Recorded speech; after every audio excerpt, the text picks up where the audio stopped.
Chapter 266. Hyojin doesn't know how big the limit of Susanoo can be.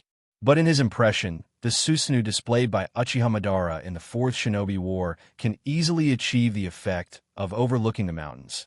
So the limit of Susanoo should be able to reach a height of 200 or 300 meters. Hyojin agreed to Uchiha Ryota's request to fight. In fact, he also wanted to observe the power of this pair of eternal Manjikyu Sharingan in the hands of its original owner. As a researcher, collecting data has become an instinct of Hyojin. But judging from the current situation, Uchiha Ryota's Susanoo, even with the blessing of his unique Manjikyu Sharingan technique, is not comparable to Uchiha Madara's Susanoo. Hyojin thought, maybe it's the problem of chakra. Compared with Uchiha Madara, who has Indra chakra, Uchiha Ryota is much worse in terms of chakra's amount and strength of chakra. In addition, Hyojin's previous stimulation experiment made Uchiha Ryota not only lose an arm, but also suffered many irreversible injuries, which can't be recovered in a few days. Therefore, it is not surprising that Uchiha Ryota's Susanoo is not as good as Uchiha Madara's. But even so, the golden Susanoo in front of him is nearly 100 meters high, equivalent to more than 30 stories high, still made Hyojin feel an indescribable sense of oppression. At this time, Uchiha Ryota, who was on the Susanoo, said, "Kuroto, I feel like I am omnipotent." Hyojin slowly formed a seal and said, "If I win, I hope you won't go back on your word." Uchiha Liangtai laughed wildly.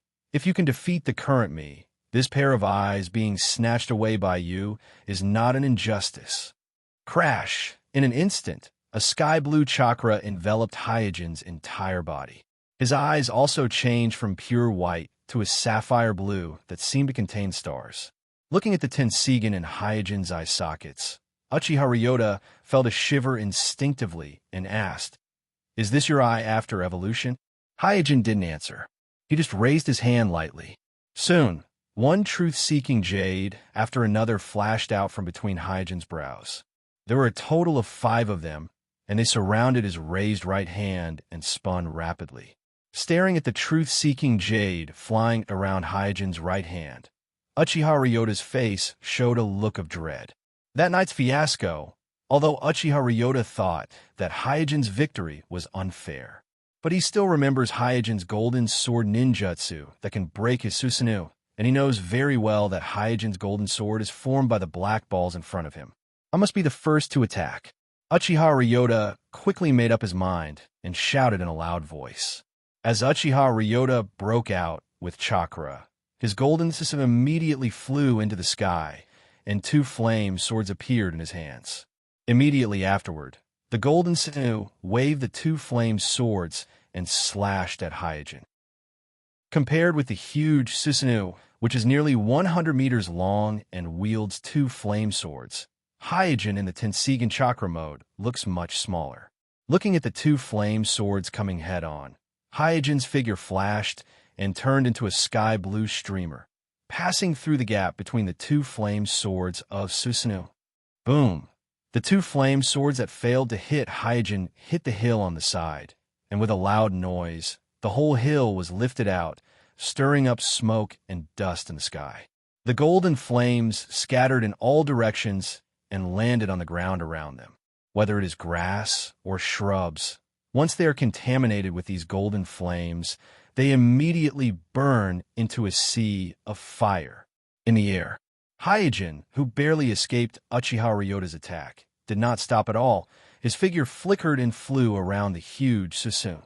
Hyojin knows very well that it is too time-consuming and laborious to fight with Uchiha Ryota, who has the eternal pupil powers. The correct way to deal with Uchiha Ryota is to take advantage of Uchiha Ryota's ignorance of the nature of the truth-seeking ball and launch a surprise attack with Golden Wheel Reincarnation Explosion. Just like before, he can quickly break through Uchiha Ryota's Susanoo and establish the victory. Looking at Hyojin, who is flying around him as fast as a streamer, the eternal Manjikyu Sharingan in Uchiha Ryota's eye sockets also swayed left and right, trying to lock on a Hyojin's figure. However, whether it is the eternal Manjikyu Sharingan or the Susanoo, Uchiha Ryota can only use it once or twice, So even if his eternal Manjikyu Sharingan can barely capture the figure of Hyojin, the huge Susan he controls can't keep up with the speed of Hyojin's movement. Swish, swish, swish. In a burst of whistling wind, Hyojin, who is as fast as a streamer, constantly looks for the flaws of Uchiha Ryota. Suddenly, a long golden sword appeared in Hyojin's hand. At the same time, his whole body turned into a meteor, rushing to Uchiha Ryota's back. At this time, Uchiha Ryota is not in a state where his mental and physical strength are close to the limit that night. Although he can't completely keep up with Hyojin's speed, he still reacted in time. Boom! In a huge roar, the golden wheel reincarnation explosion in Hyojin's hand pierced Uchiha Ryota's Susanoo. However, the part that was pierced was not the back of the neck that Hyojin aimed for, but the left arm of Susanoo. At that moment, Uchiha Ryota activated his Susanoo, and at the last moment, he completed the movement of turning sideways and raising his arm to protect himself. Uchiha Ryota was overjoyed. I blocked it. It's my turn to fight back. Crack. But just as Uchiha Ryota was about to wave the huge flame sword in his right arm to cut Hyojin, a cracking sound came into his ears. Uchiha Ryota's eyes suddenly narrowed, and he said in surprise, "How is this possible?" He had tried to overestimate the power of Hyojin's golden wheel reincarnation explosion. In order to block this stab from Hyojin, he even sacrificed the whole left arm of Susanoo. But he never expected that the left arm, which was used as a shield, could not even hold on for a few breaths. Hyojin was also a little surprised, and he thought to himself, the complete Susanoo with the Susanoo's pupil technique is actually so strong? After being stuck by the left arm of Hyojin, whose breakthrough speed was greatly slowed down, made up his mind, and two black, truth-seeking balls jumped out from between his eyebrows and merged into the golden wheel reincarnation explosion in his right hand. In an instant, the golden wheel reincarnation explosion on his right hand was like the sun above his head, blooming with a light that even the eternal Manjikyu Sharingan couldn't look directly at. Chapter 267. The blazing light made Uchiha Ryota subconsciously raise his hand to cover his eyes. Kacha kacha. At the same time, the continuous sound of breaking also lingered in his ears, and it was getting closer and closer. It was not easy to adapt to the strong light, and Uchiha Ryota suddenly found that Hyojin had already attacked the inside of his Susanoo with a sword. This scene was almost exactly the same as what had happened that night. Seeing this, Uchiha Ryota was shocked and angry. After having the eternal Manjikyu Sharingan, Uchiha Ryota has regarded himself as the highest peak of the Uchiha clan, so he did not allow himself to be defeated so quickly and in such an embarrassing manner. With a roar, blood appeared on the white of the eternal Manjikyu Sharingan of Uchiha Ryota's eyes. And with the instant eruption of his pupil power, the golden flame instantly burned the entire Susanoo. Even the empty interior of the Susanoo was no exception. Seeing the golden flame rushing towards him from all directions, Hyojin's face sank. Hyojin was familiar with these golden flames. He had done experiments in private. This golden flame was not only extremely hot, but it also seemed to have the ability to burn chakra. In other words, once touched by this golden flame, not only would he be burned by the high temperature, but his own chakra would also be consumed rapidly. Hyojin, who had withdrawn the golden wheel reincarnation explosion, put his palms together, and at the moment when the golden flame was about to burn him, he shouted indifferently, "Silver wheel reincarnation explosion." Ho-ho! In an instant, an incomparably ferocious hurricane gushed out from Kuroto's palm. The fierce hurricane filled the empty interior of Ryota Uchiha's Susanoo in a short period of time, and all the golden flames were blown away. Damn it! Even Ryota Uchiha, who was in the diamond space on the forehead of Susanoo, could not open his eyes because of the hurricane at this moment. Rumble! The huge Susanoo, which had lost control, fell into the sea with a loud noise. The huge body of Susanoo immediately set off a huge wave, which quickly swept the shore. Fortunately, there were no houses on the shore. The land of Ti is located at the edge of the shinobi world, surrounded by the sea on 3 sides, and only bordered by the land of fire on the north. Hyojin had chosen the coast as the battlefield precisely because the terrain here was open and remote. No matter how intense the battle was, no one would discover them. Rumble, rumble. After falling into the seawater poured in from the gap of the Susa that was squeezed by the storm of the silver wheel reincarnation explosion, and not long after, the entire Susanoo was filled. The golden flames on Susanoo, under the support of Ryota Uchiha's chakra, although still burning tenaciously in the water, its power was obviously weakened a lot. On the side of Hyojin, because he was in the Tenseigan chakra mode, even though he was in the water, his movement was not much restricted. He put away the hurricane of silver wheel reincarnation explosion, and with a gentle grasp of his right hand, a dazzling golden sword appeared in his hand again. Then his figure flickered, and he appeared in front of Ryota Uchiha and slashed down. Boom! The resplendent golden sword drew a dazzling arc in the water. Wherever the golden light flashed, it left an eye-catching halo. It was as if even the seawater had been cut apart. The golden light passed through the head of Ryota Uchiha, and without any delay, the huge head of Su was cut off by the golden light.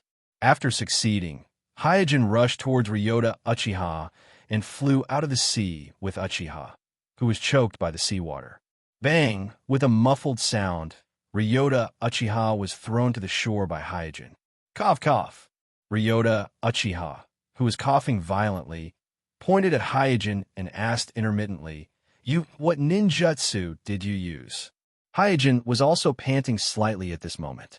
The series of fierce attacks just now, although the time was very short, Hyojin used 7 truth-seeking balls and almost used all of his strength, so at this moment he looked calm as if he didn't use much strength, but in fact he was almost at his limit. Ryota Uchiha still asked, "You can't hide from my eternal Manjikyu Sharingan. I can feel that the chakra amount contained in your technique is equivalent to my Susun, but why can your technique easily break my Susun? Why?" Hyojin, who was panting a little more evenly, did not answer, but immediately took off the pair of eternal Manjikyu Sharingan in Uchiha Ryota's eye sockets. Uchiha Ryota didn't resist. He just kept asking, "Tell me, why is this happening?" After putting away the eternal Manjikyu Sharingan, Hyojin exited the Tenseigan chakra mode and explained, "Unfortunately, this is the shinobi world. Even the dead can't keep secrets, so I can't tell you." Ryota Uchiha sighed. "I don't even know how I lost. I really don't want to give up." Looking at the blood flowing down from Ryota Uchiha's empty eye sockets, Hyojin pondered for a moment and said, "The only thing I can tell you is that the strength of your Susun is far beyond my expectations. In the current shinobi world, I am afraid there are only a few people who can break your Susanoo defense." Suijin is not talking nonsense. Uchiha Ryota's Susanoo Jutsu is far stronger than he expected, and the strength of Susanoo's Jutsu is far beyond his expectations. This is also the reason why he resolutely used 7 truth-seeking balls. One must know that Hyojin can only condense 8 truth-seeking balls at most. And once he uses 8 truth-seeking balls at the same time, he will have to excessively mobilize the Rimyaku's chakra.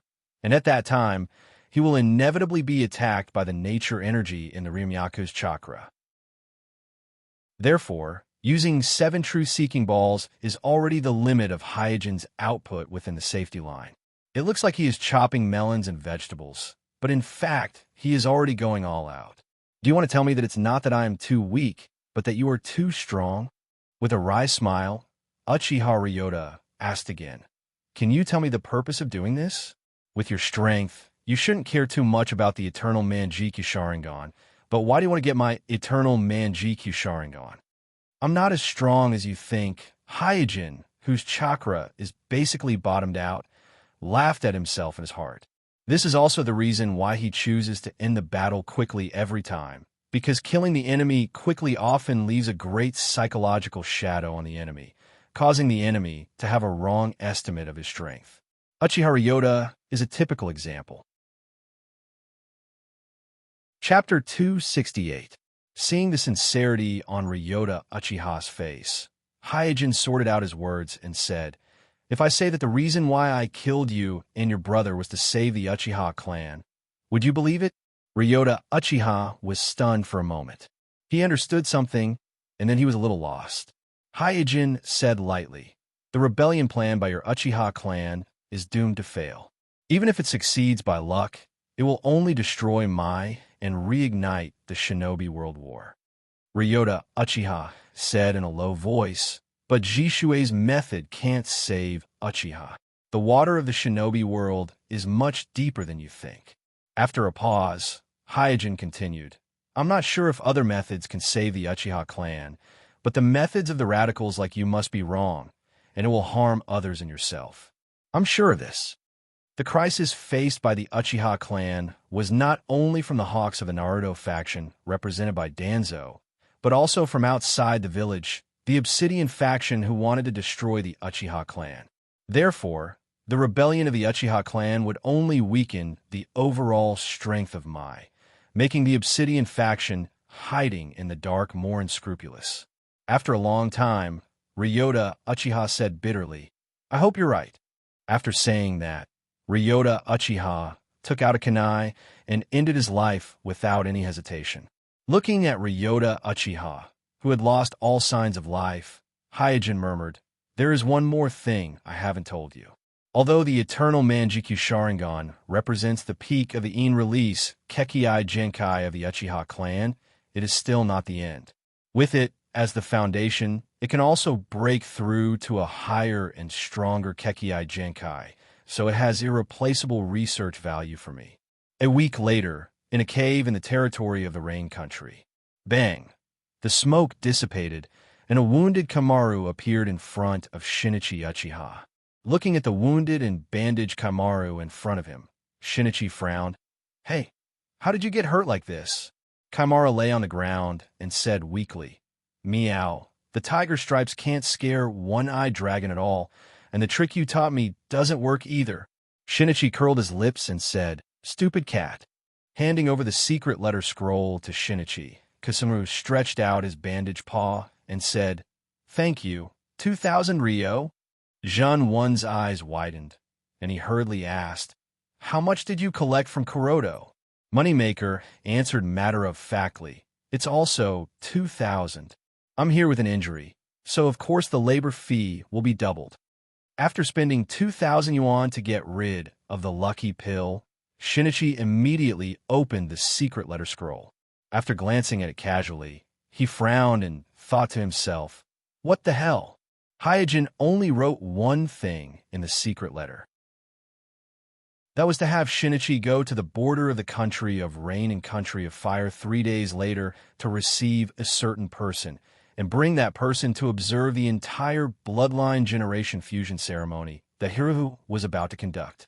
This guy wouldn't think that Hiriko's Kekkei Genkai fusion ceremony is just an ordinary fireworks show, right? He even wants me to bring him to the spectators. Is he crazy? Hearing Hyojin's order, Shinichi couldn't help but feel puzzled. The members of the Akatsuki are not good people. Even Shinichi himself has to be vigilant at all times in order to avoid being plotted against.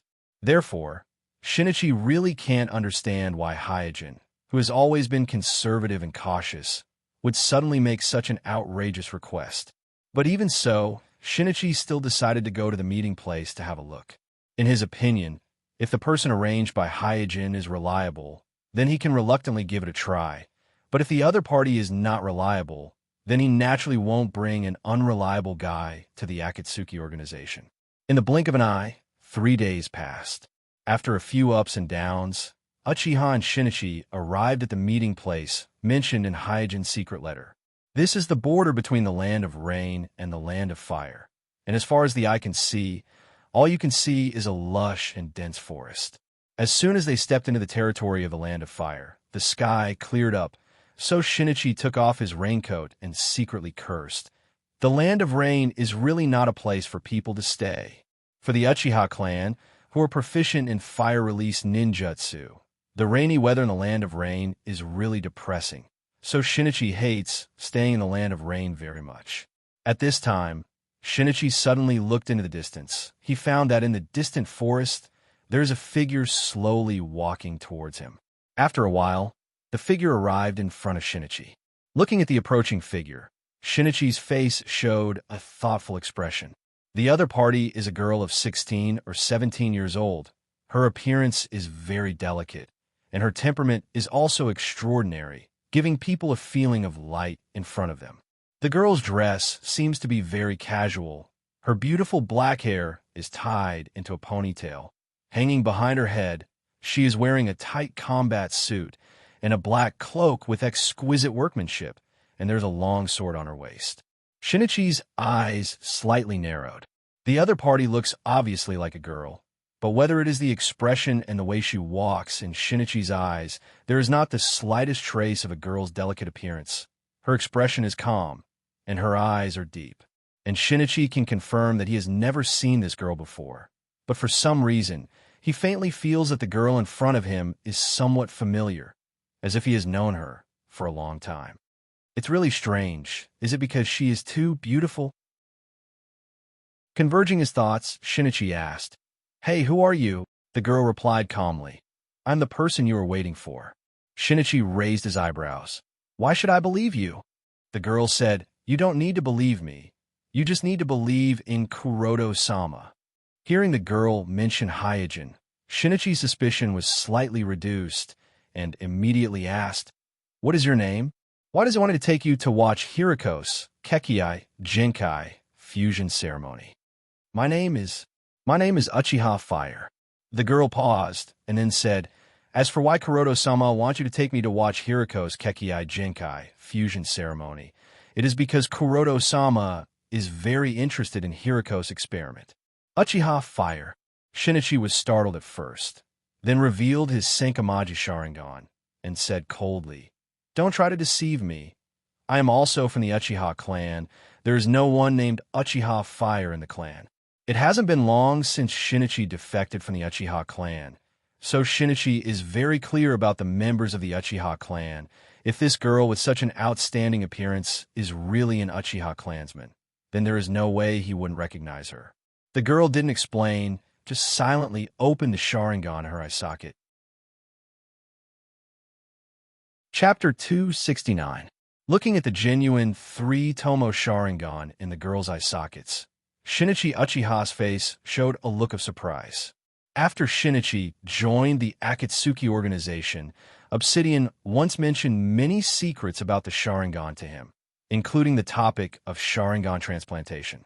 From a technical point of view, the transplantation of Sharingan is not difficult.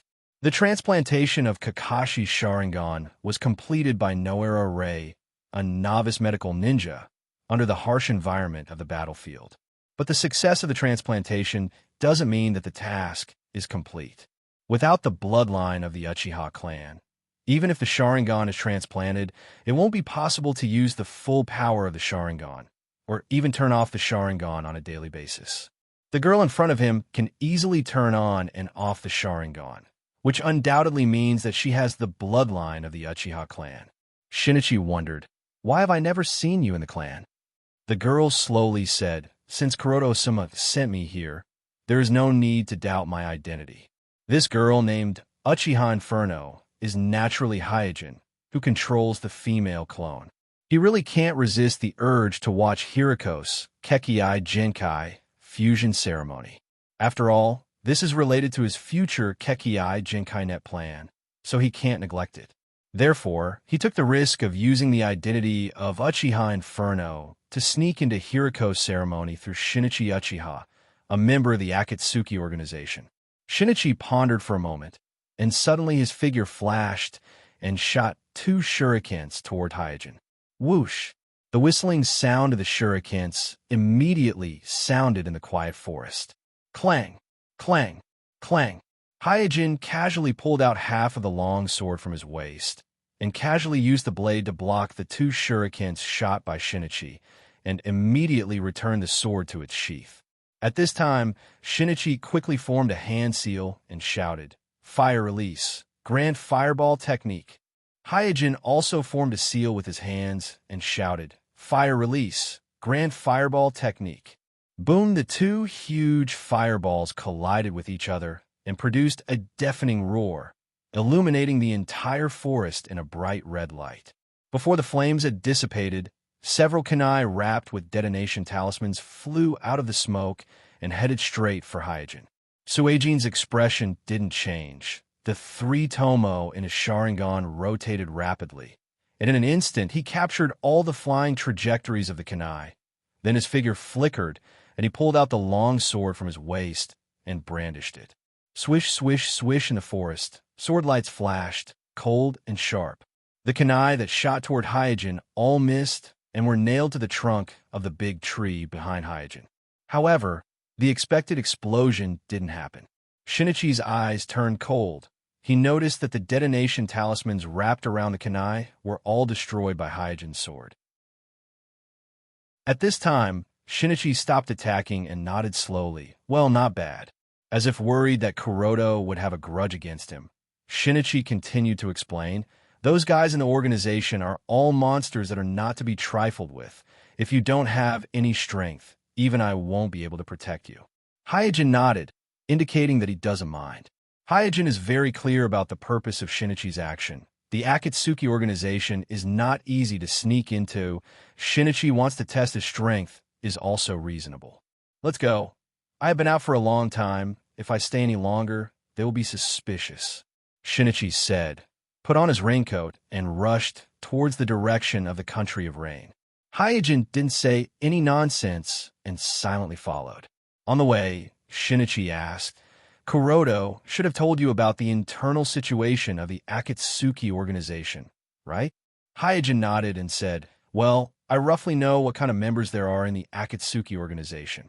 After thinking about it, Shinichi said, "You don't have to worry too much about my partner Biwa Juzo. As long as you don't provoke him, he won't meddle in other people's business. But Sasori, Kakazu, and Hiriko, you have to pay special attention to them. They are all lunatics, and you are not an official member of their organization.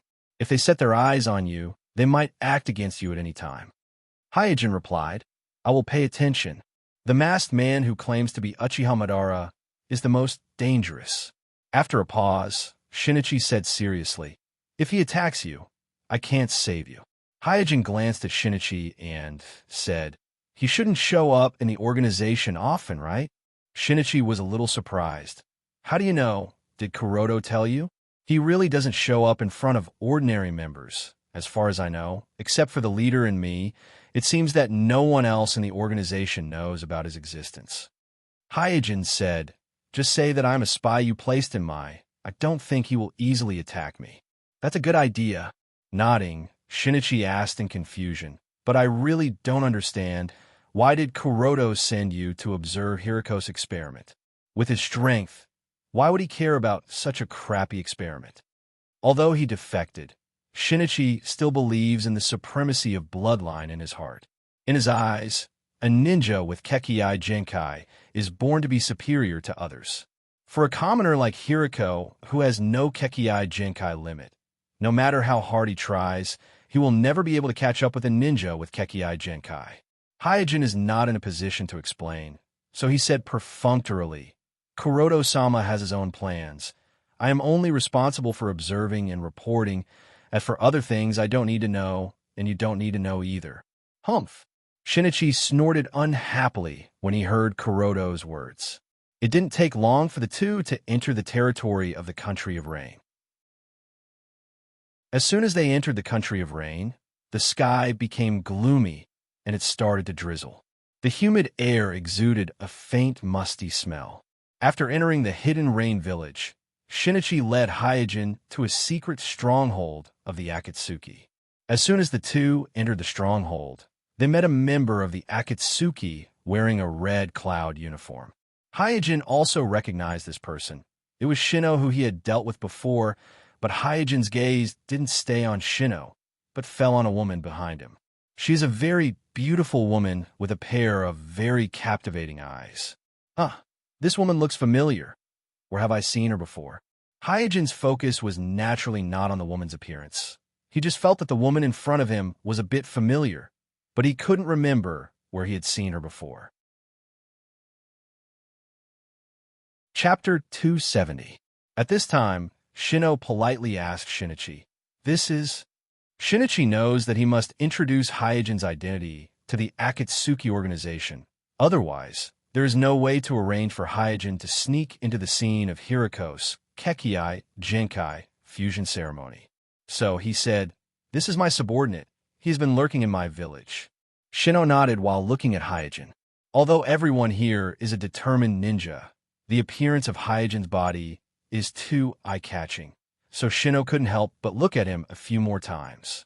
At this time, Shinichi also looked at the woman behind Shino and asked, "Who is she?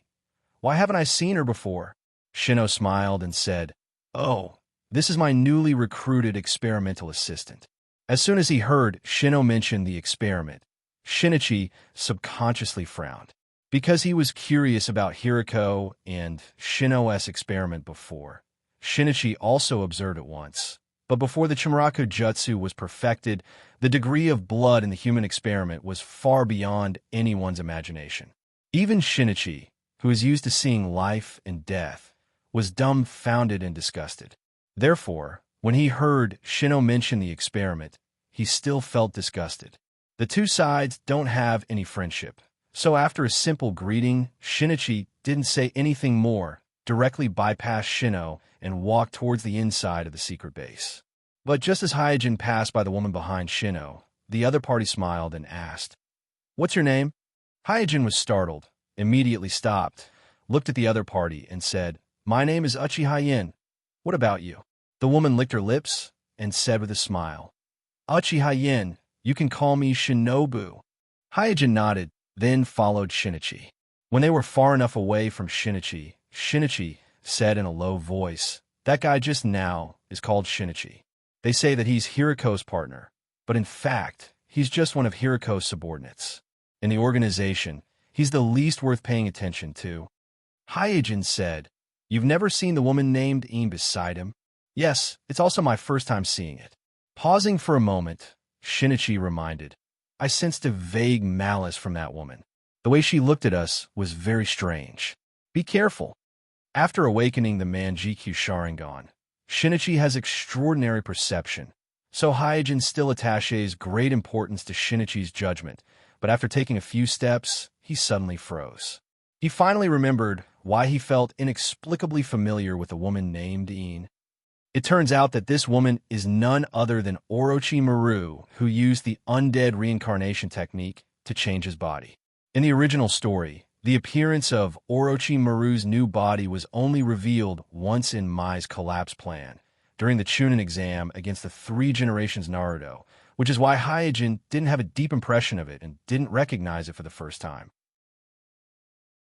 No wonder his eyes lit up as soon as he saw Shinichi. I'm afraid he's still thinking about Shinichi's Manjikyu Sharingan. After thinking about this, Hyojin remembered the way Orochimaru looked at him just now and understood that he has probably become the hunting target of Orochimaru. At this critical moment, Orochimaru appeared in the Akatsuki organization as Shino's assistant, and his purpose is probably the same as Hyojin's, to observe Hiriko's Kekkei Genkai fusion ceremony.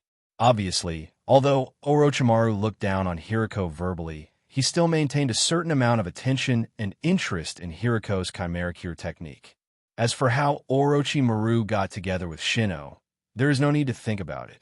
After all, Orochimaru and Shino have already colluded before joining the Akatsuki organization. Arriving at the rest area of the secret base, Hyojin met Shinichi's partner, Pipa Juzo. Pipa Juzo didn't have any special reaction to Hyojin's appearance, because within the Akatsuki organization, the official members more or less have some subordinates. Only Shinichi is always alone. Now that Shinichi has recruited a subordinate, it's only natural. Time passed day by day, and soon it was the day of Hiriko's Kekkei Genkai fusion ceremony. The ceremony venue chosen by Hiriko was not in the territory of the Akatsuki organization's base, the Land of Rain, but on the top of a high mountain in the neighboring Land of Earth. Following Shinichi, Hyojin also came to the top of the mountain. Together with them were Pipa Juzo, Sasori, Kakazu, and Shino, the official members of the Akatsuki organization, as well as Orochimaru, who disguised as Shino's assistant. Hyojin's gaze swept through the several Akatsuki members, secretly thinking, except for Obsidian, Pain, Konan, and Zetsu, it seems that the Akatsuki organization has sent out all its members. No, Obsidian and Pain are probably nearby. They just haven't shown up yet. Not long after, everyone came to the platform on the top of the mountain.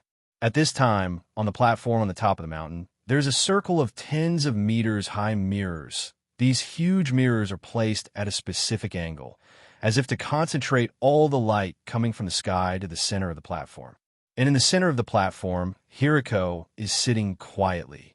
His face seems calm, but anyone can see that he is trying to suppress the madness and excitement in his heart, which can be seen from his slightly trembling hands. Just as Hyojin was looking at the furnishings of the ceremony, the originally clear sky suddenly became gloomy. Dark clouds seemed to appear out of thin air and covered everyone's heads. After a while, a light drizzle began to fall from the sky. The appearance of this rain cloud was too abrupt, and Suijin couldn't help but think, is this Pain's rain tiger freedom technique? Sure enough, a moment later, Pain and Konan, as the leaders of the Akatsuki organization, descended from the sky like gods and landed on the platform. Hyojin stared at Pain's eyes that are full of circles and thought, is this the Rinnegan? At this time, Pain's eyes swept through the members of the Akatsuki organization, and after pausing on Hyojin for a moment, his eyes moved to Hiriko, who was standing in the center of the platform, and said, there is no one nearby. You can start at any time. Hiriko nodded, then immediately looked up at the sky, as if waiting for something.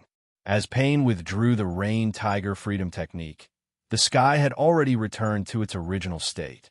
Hyojin's face sank slightly. Even Pain and Konan are here. The Akatsuki organization actually attaches so much importance to Hiriko's experiment. Suppressing the doubts in his heart, Hyojin's eyes swept to other places, trying to find the figures of Obsidian and Zetsu. But at this moment, his eyes suddenly met Orochimaru's eyes on the other side. Chapter 271. After the two fellows with ulterior motives met each other's gazes, their expressions turned cold. Then, they moved their gazes away without a trace.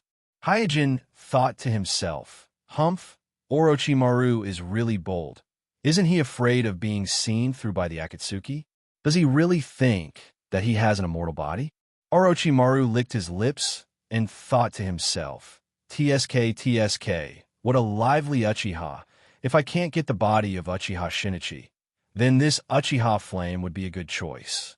The two of them quickly converged their thoughts and turned their attention to Hiriko, who was standing in the center of the platform. Far away, Obsidian was sitting on a high rock wall with his legs crossed. On the side, Zetsu poked half of his body out of the rock wall and said with a mocking expression, those guys in the organization, each and every one of them said that they don't care, but when Hiriko held the Kekkei Jinkai fusion ceremony, none of them were absent. Obsidian said with a flat expression, if Hiriko's experiment is successful, it will completely change the shinobi world. No one can really remain indifferent to it. Yes, Zetsu nodded and said with a light smile, even Nagato, who claims to be a god, is here in person. Glancing at Pain in the distance, Obsidian said slowly, if it weren't for the threat of Amatsukami being too great, I wouldn't have encouraged Nagato to support Hiriko's experiment. Zetsu turned to look at Obsidian and asked, are you worried that Hiriko will lose control? Obsidian said indifferently, if Hiriko can really fuse the 5 Kekkei Jinkai into one, no one can predict to what extent his strength will rise. Zetsu said, with Nagato there, you don't have to worry too much. Whether Hiriko's experiment is successful or not, he will always be your pawn. Obsidian then looked at Hyojin, who was standing next to Shinichi, and Orochimaru, who was standing next to Shino, and asked, have you found out the identities of those two people? Zetsu replied, the woman beside Shinichi is called Uchiha Onami. According to Shinichi, she's a spy he planted in my village. The woman beside Shino is called In, and she is Shino's newly recruited experimental assistant. For the time being, we can't investigate the identities of these two people. Uchiha Yin. Obsidian frowned and thought, is there such a person in the Uchiha clan? Unlike Shinichi, who was a Tokubetsu Jonin when he betrayed the village, when Obsidian left the village, he was a Chunin promoted during wartime, just like Hyojin. So even if it's the internal affairs of the Uchiha clan, he doesn't dare to say that he fully understands it. Therefore, although he has some doubts about Hyojin's identity as Uchiha Onami, he can't be like Shinichi and say that there is no such person in the Uchiha clan as Uchiha Onami. After all, it's very common for a top-level shinobi clan like the Uchiha clan to have a group of clansmen hidden in the dark since childhood. On the platform, Hiriko, who was looking up at the sky, had an indescribable expression on his face. It was a mixture of expectation, joy, madness, and anxiety. Suddenly, the sun hanging high in the sky seemed to be covered by something, and the originally clear sky suddenly darkened, as if night had fallen. Before anyone could react, some beautiful spots of light flashed in the dark sky. Hiriko shouted excitedly, "They're finally here." Immediately, he quickly made a hand seal and pressed his palms heavily on the ground. Rumble. In an instant, 5 cross-shaped torture devices rose from the center of the platform, and on each torture device was a ninja who seemed to be in a coma. These must be the Kekkei Genkai ninjas caught by Hiriko. Hyojin's gaze swept through the unconscious Kekkei Genkai ninjas and finally fell on Uchiha Onami, and then sighed softly. Unlike Hyojin, who had a somewhat complicated expression, Orochimaru's face was full of expectation. At this time, the spots of light in the sky became stronger and stronger, intertwining with each other and forming a green light curtain. This green curtain of light was like a ribbon, twisting in the night sky, illuminating the entire sky like a dream. It was as if the entire world had become a huge dream. As the green light curtain became stronger and stronger, rays of light sprinkled down from the sky and fell on the platform at the top of the mountain. The huge mirror on the platform, which is more than 10 meters high, focused one green light after another on Hiriko's body, standing in the center of the platform. At this moment, everyone present could clearly feel the chakra reaction on Hiriko's body becoming more and more intense. On the side, Hyojin, Uchiha, and Shinichi subconsciously opened their Sharingan. The 3 Magatama spun rapidly into Sharingan, trying to see all the changes on Hiriko's body. Sasori, who was hiding in the Hylyu, had a serious expression on his face. Kakuzu took a step back. His body instinctively took a defensive posture. Shino's eyes were fixed on Hiriko, while Orochimaru's face was full of expectation, but also a trace of fear. Pain was still expressionless, but Conan's eyebrows were slightly furrowed. The green light gathering on Hiriko's body became more and more dazzling. These green lights seemed to have a life of their own, flickering and jumping around Hiriko's body. Hyojin was secretly shocked. What a strong chakra reaction. There is no doubt that Hiriko's chakra strength has reached an extremely terrifying level with the help of the celestial phenomenon. But what surprised Hyojin was not only the intensity of the chakra, but also how Hiriko's body was able to withstand this terrifying chakra. While Hyojin was amazed, Hiriko, who was standing in the center of the platform, began to slowly make hand seals.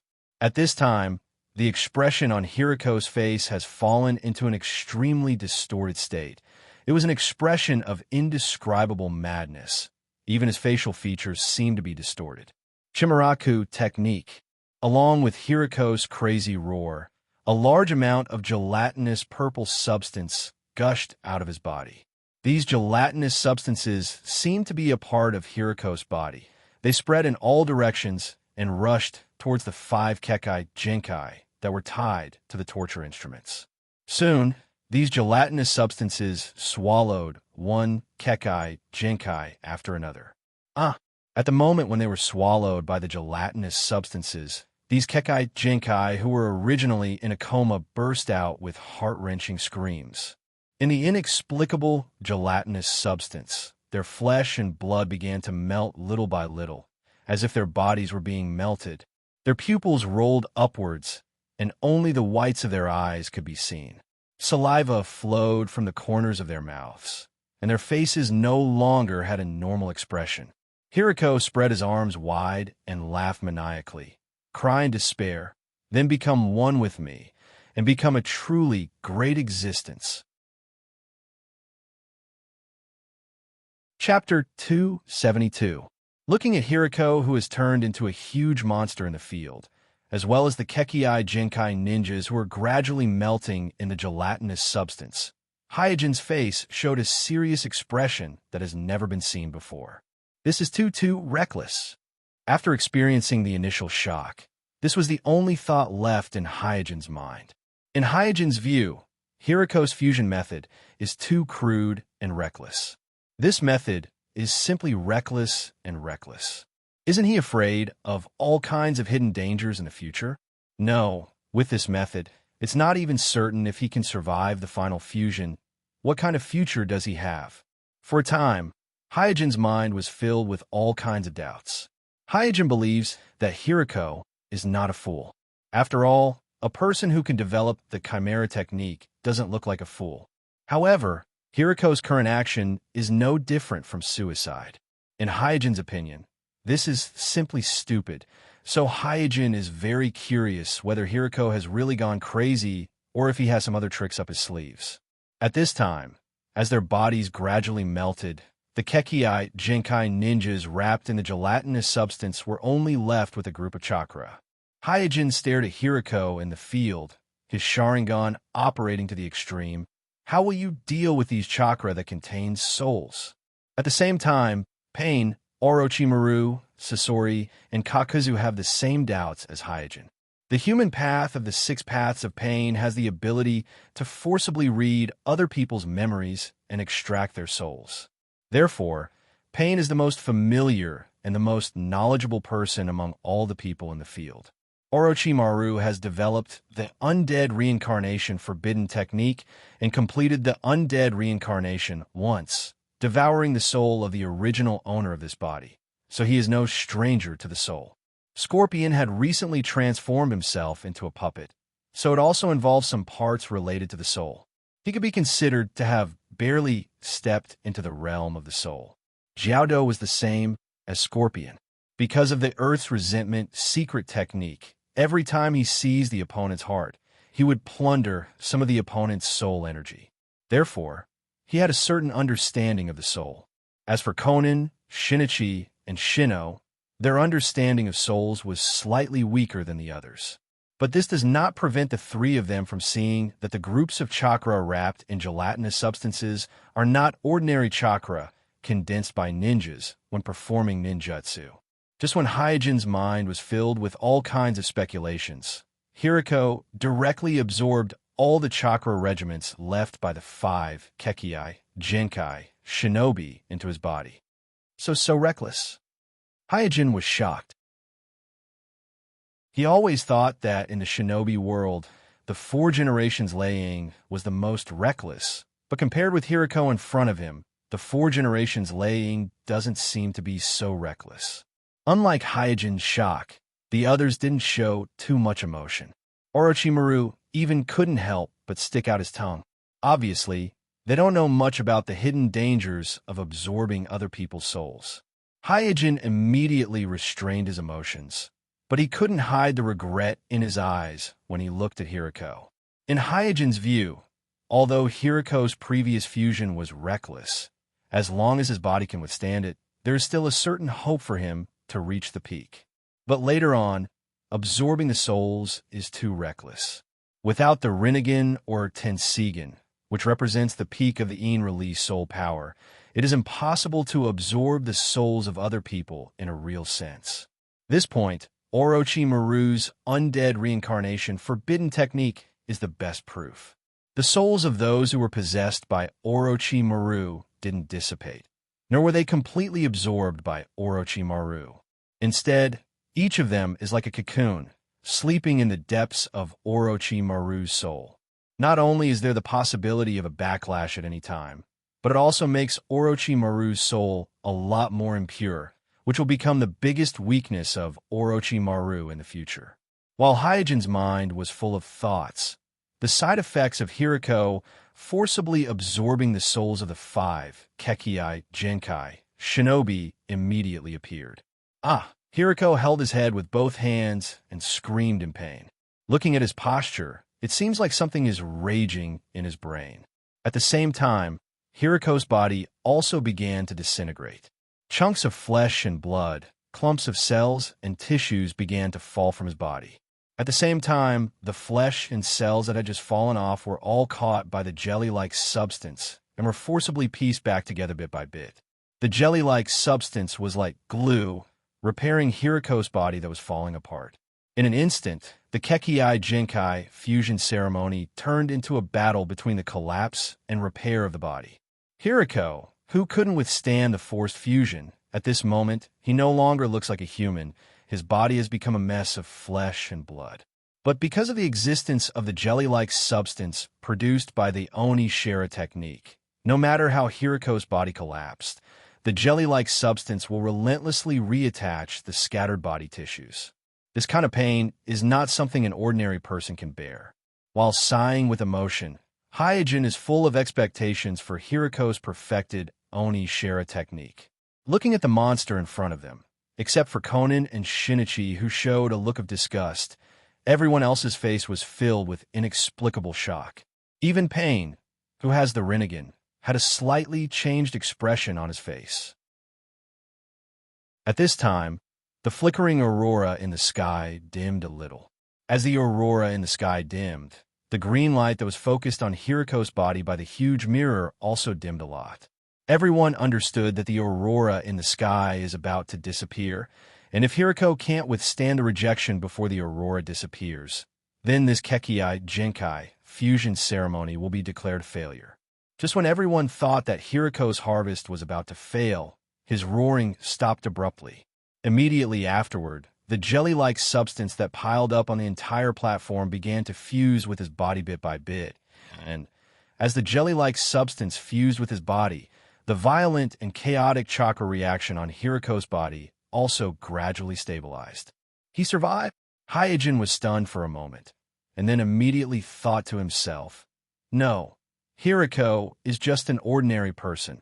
How could his body survive such a disintegration? He must have mastered other techniques other than the Oni-Shara technique. There must be something else that can repair the body and increase the strength of the body."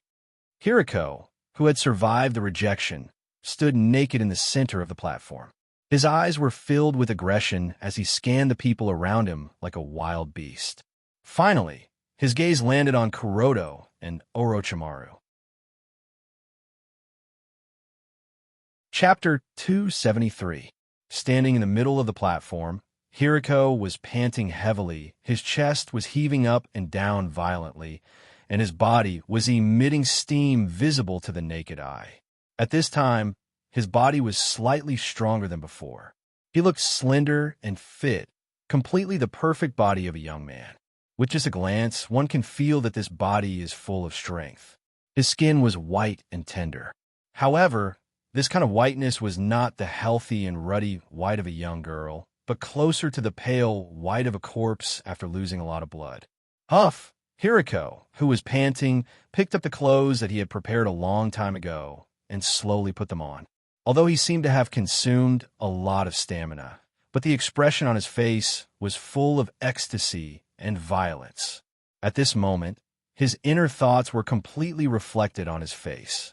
He took off the fake expression that he used to wear on his face, showing his true self for the first time.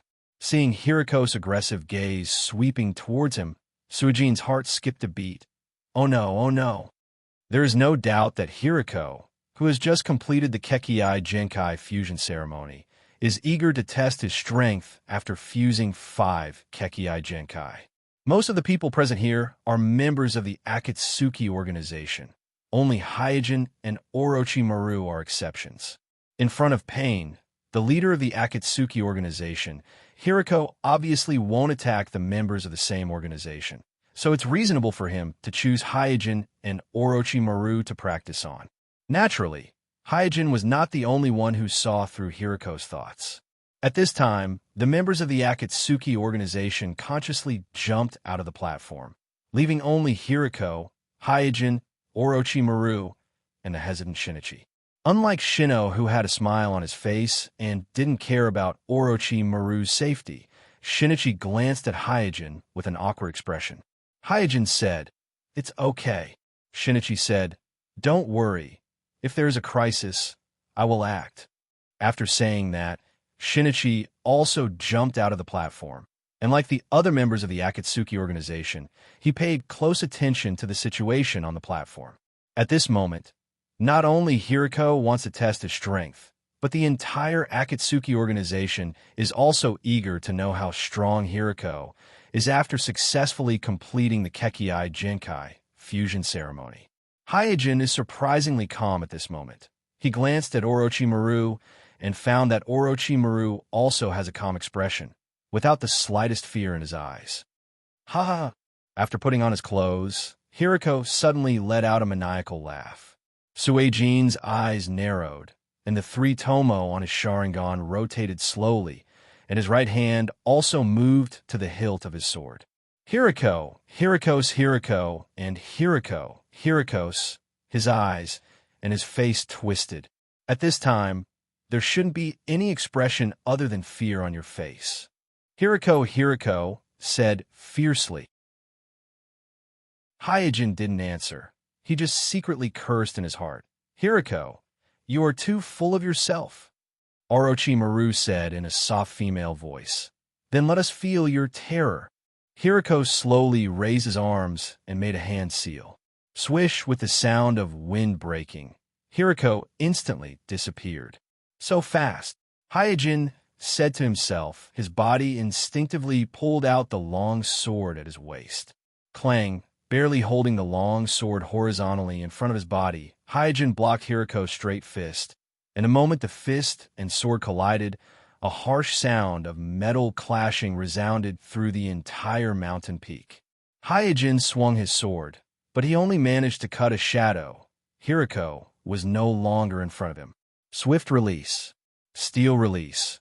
These two Kekkai Genkai immediately flashed in Hyojin's mind. He was surprised that Hiriko could switch Kekkai Genkai seamlessly after completing the Kekkai Genkai fusion ceremony. Clang, clang, clang. Almost at the same time as Hyojin was thinking about all kinds of things, a series of metal clangs sounded from the other end of the platform. Because of Hiriko's Kekkai Genkai, rapid release, and steel release, both of which are extremely powerful in taijutsu combat, even Orochimaru, who is a seasoned fighter, was suppressed by Hiriko for a while. It's just that Hiriko was obviously not very good at Kekkai combat, or his combat awareness was not sharp enough, so although he grasped the initiative, he couldn't take down Orochimaru. Ha! With a chuckle, Hyojin rushed over. In an instant, the platform was filled with sword lights, and the sound of metal clangs was endless. With the addition of Hyojin, under his and Orochimaru's joint forces, they actually managed to tie with Hiriko, and there was even a faint momentum to reverse the situation. Hiriko's lack of combat experience and combat awareness was undoubtedly exposed in this battle. However, this is also normal. Hiriko's talent is not in combat, and he has no experience in fighting against strong enemies, and he has only just mastered the two Kekkai Genkai, steel release and rapid release, so there is no doubt that he has obvious shortcomings in terms of application. And his opponents are Orochimaru, one of the Sannin, who has experienced 2 shinobi wars, and the other is Hyojin, who has the eternal Manjikyu Sharingan, so it's not easy for him to reach this point. What's more, combat experience and combat wisdom can also be tempered, as long as his strength is improved. Just like Hyojin, his experience and combat awareness will naturally keep up, so this shortcoming is not difficult to make up for. Far away, Zetsu laughed and said, "You can't even deal with 2 peripheral members of the organization? Heh, Kekkai Genkai is only SOSO. Obsidian had already stood up at this time. Standing on the giant rock, he stared intently at the distant platform and said, "No, Although Hiriko's performance is not as strong as I thought, the strength of those two women is by no means ordinary. Outside the platform, Sasori jokingly said to Shino, "Your assistant seems to be stronger than you?" Shino shrugged, indicating that he didn't care. On the other side, Bippa Juzo said to Shinichi, "Your kindred's taijutsu is very strong, and her swordsmanship is also very sharp. Her moves are simple and direct, and there's almost no unnecessary movements." Shinichi stared at the battlefield seriously and said, "Well, I didn't expect her to be so strong." On the battlefield, Hiriko, who couldn't defeat the two people for a long time, was a little angry. He jumped out of the battle circle, quickly printed the hand seals, and shouted, "Mist release, thunder, cloud wave." In an instant, a thundercloud appeared on the top of the mountain. At this time, Hyojin sheathed the longsword in his hand and also printed the hand seals, "Fire release, great fireball jutsu," seemingly expecting Hyojin to use fire release ninjutsu. Orochimaru also completed the hand seals, pressed his hands on the ground, and shouted, "Earth release, quicksand mud." Chapter 274. The timing of Orochimaru's Earth Release Ninjutsu, Quicksand, can be said to be perfect. Almost at the moment before Hyojin's great fireball jutsu hit Hiriko, Hiriko's legs were bound and temporarily imprisoned in place. However, Hiriko sneered disdainfully and immediately stretched out his right hand toward the huge fireball that was rushing towards him. Nether Release. Suction Hole. With the activation of Nether Release Kekkei Genkai, in a whirlpool, the great fireball jutsu released by Hyojin was completely absorbed by Hiriko's right hand. Then, Hiriko did the same thing and used Nether Release on the sand under his feet, absorbing the chakra of Orochimaru's Earth Release Ninjutsu. Without the support of chakra, the sand that bound Hiriko's legs immediately returned to a pile of loose sand, and Hiriko didn't even need to deliberately struggle to break free as the sand collapsed on the ground. Hiriko smiled and said, "Your chakra is really delicious." There is no doubt that whether it is Hyojin's chakra or Orochimaru's chakra, both are of extremely high quality and extraordinary strength chakra. Hyojin curled his lips and thought to himself, sure enough, he can use Nether Release Kekkei Genkai at will, so ordinary ninjutsu won't have any effect on him. Orochimaru's face also became gloomy at this moment. Orochimaru is a typical ninjutsu ninja, and Snake Jutsu is his signature move, but in this situation, it is obvious that he can't easily use Snake Jutsu, so his combat effectiveness is greatly limited. And now that Hiriko can use Nether Release Kekkei Genkai at will and is immune to most ordinary ninjutsu, even the experienced Orochimaru doesn't know where to start. Orochimaru glanced at Hyojin. Since the beginning of the battle, he'd been constantly paying attention to Hyojin because he noticed that Hyojin had maintained his composure just like him. From his point of view, as one of the Sannin and having mastered a variety of forbidden arts, it was understandable for him to remain calm. But for a 16 or 17-year-old girl from the Uchiha family to be able to maintain such a calm demeanor in front of Hiriko, who had just completed the Kekkei Genkai fusion ritual and was almost like a monster, it was very eye-catching. Even as a temporary teammate, Orochimaru could not help but sigh. The Uchiha clan's arrogance of not putting others in their eyes is really annoying. Crackle.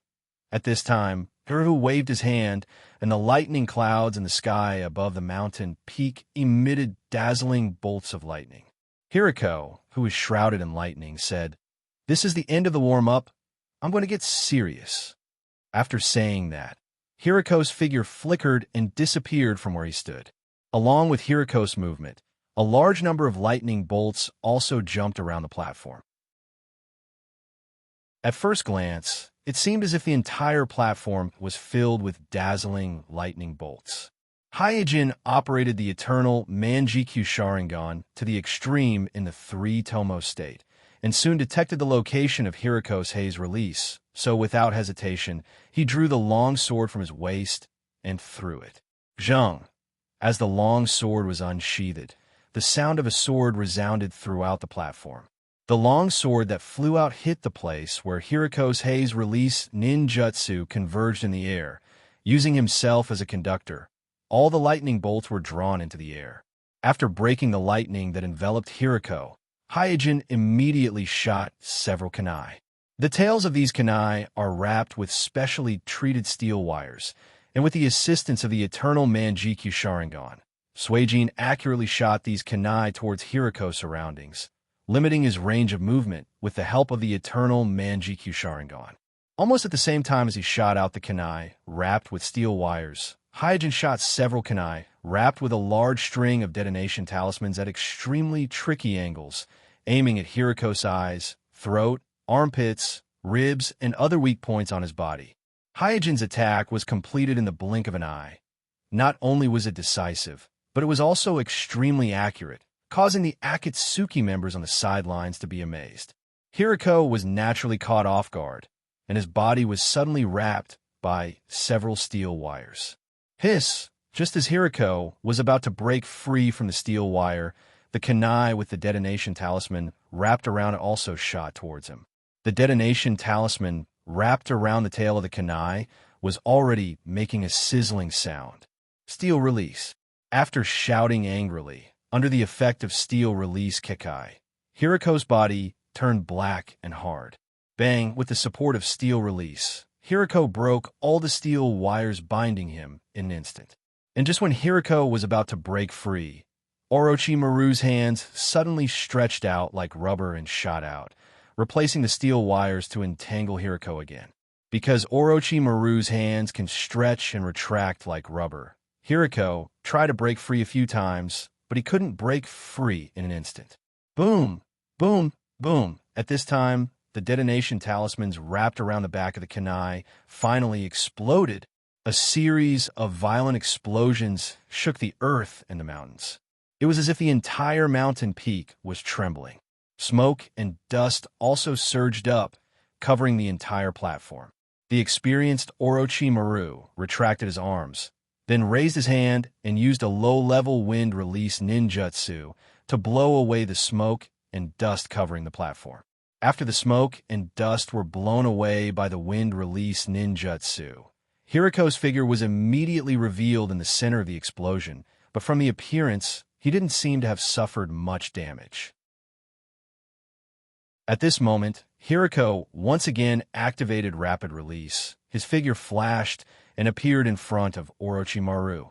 Their four eyes met, and in just a moment, Orochimaru stood in place, as if he had lost his soul.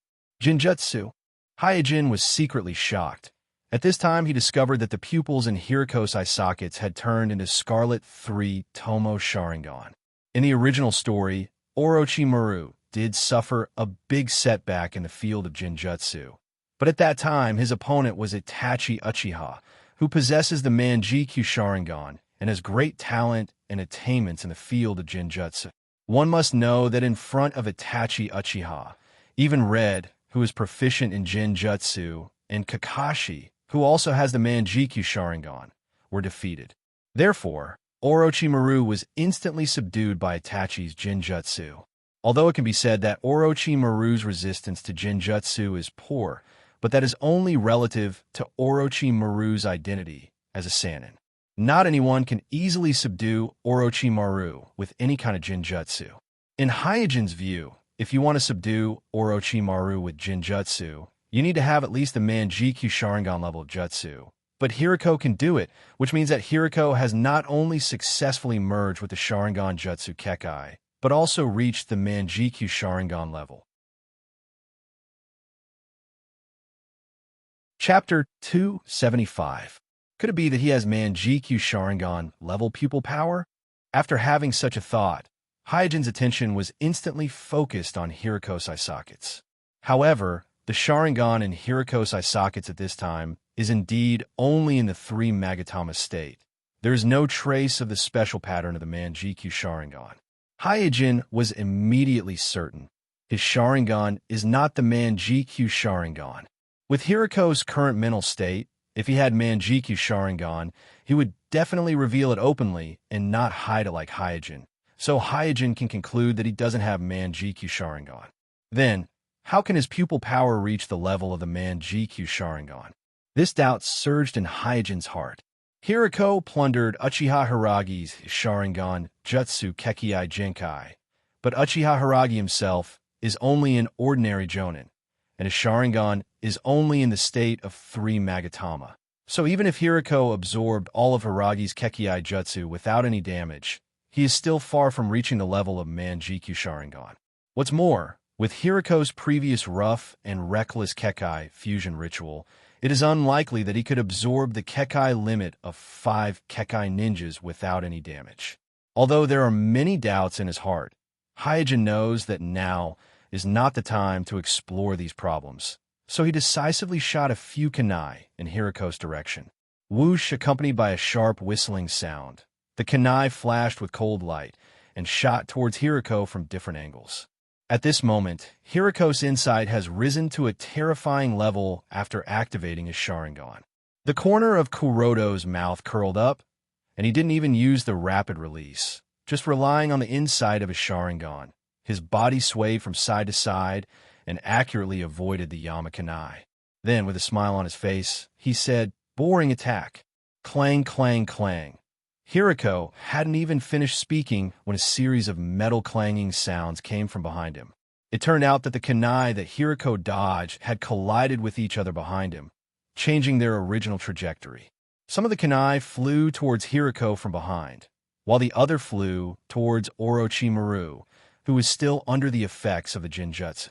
Hiriko noticed that something was wrong, but as soon as he turned around, the kunai had already appeared in front of him. It's just that after the collision and rebound, the kinetic energy of the kunai has been reduced by more than half, so its speed has slowed down a lot. Hiryu Kugen, who has activated his Sharingan, is far more powerful than ordinary people, so he easily caught a kunai with 2 fingers and used this kunai to block the other kunai shooting at him. At this time, Hiriko slowly turned his head and looked at Hyojin disdainfully. "You still don't understand? No matter how good your throwing skills are, you're not a threat to me." Hyojin smiled slightly and didn't answer. Orochimaru, who was still under the effects of the Jinjutsu beside Hiriko, suddenly recovered his consciousness and retreated far away. Hiriko frowned and looked at Orochimaru with an incredulous expression. He didn't expect that a mere research assistant under Shino would be able to remove the Jinjutsu that he cast using his Sharingan as a medium in such a short time. However, with just a glance, Hiriko found some clues. There's a conspicuous wound on Orochimaru's throat from which blood is constantly dripping, and this wound was caused by the kunai thrown by Hyojin just now.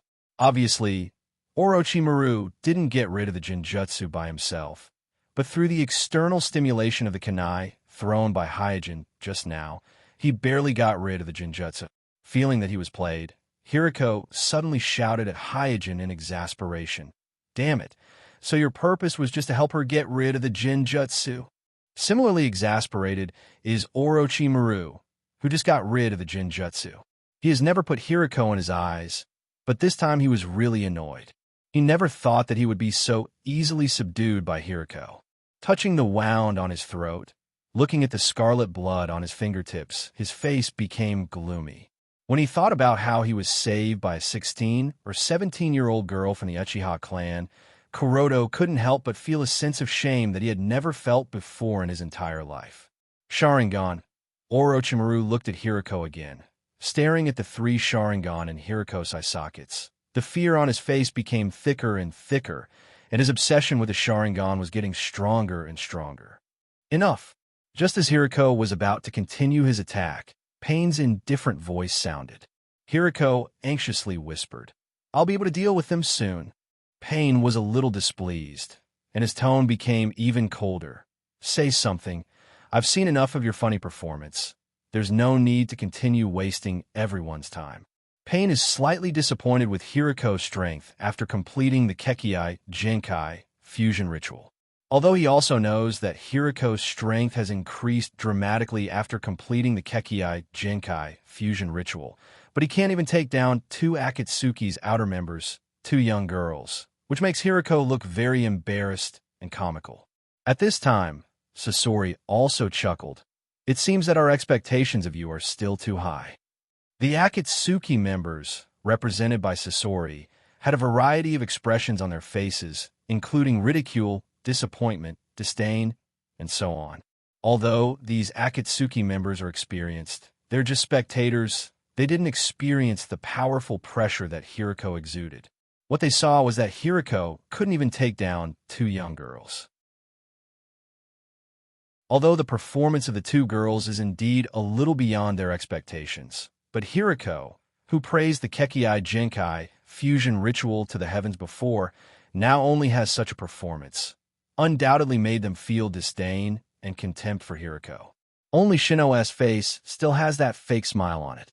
Unlike the other Akatsuki members, Shino knows the true identity of Orochimaru, and it is precisely because of this that he understands how terrifying the current Hiriko is. Standing in front of him, Hiriko is anxious and angry. At this time, he has nothing to say. He can't say it out loud.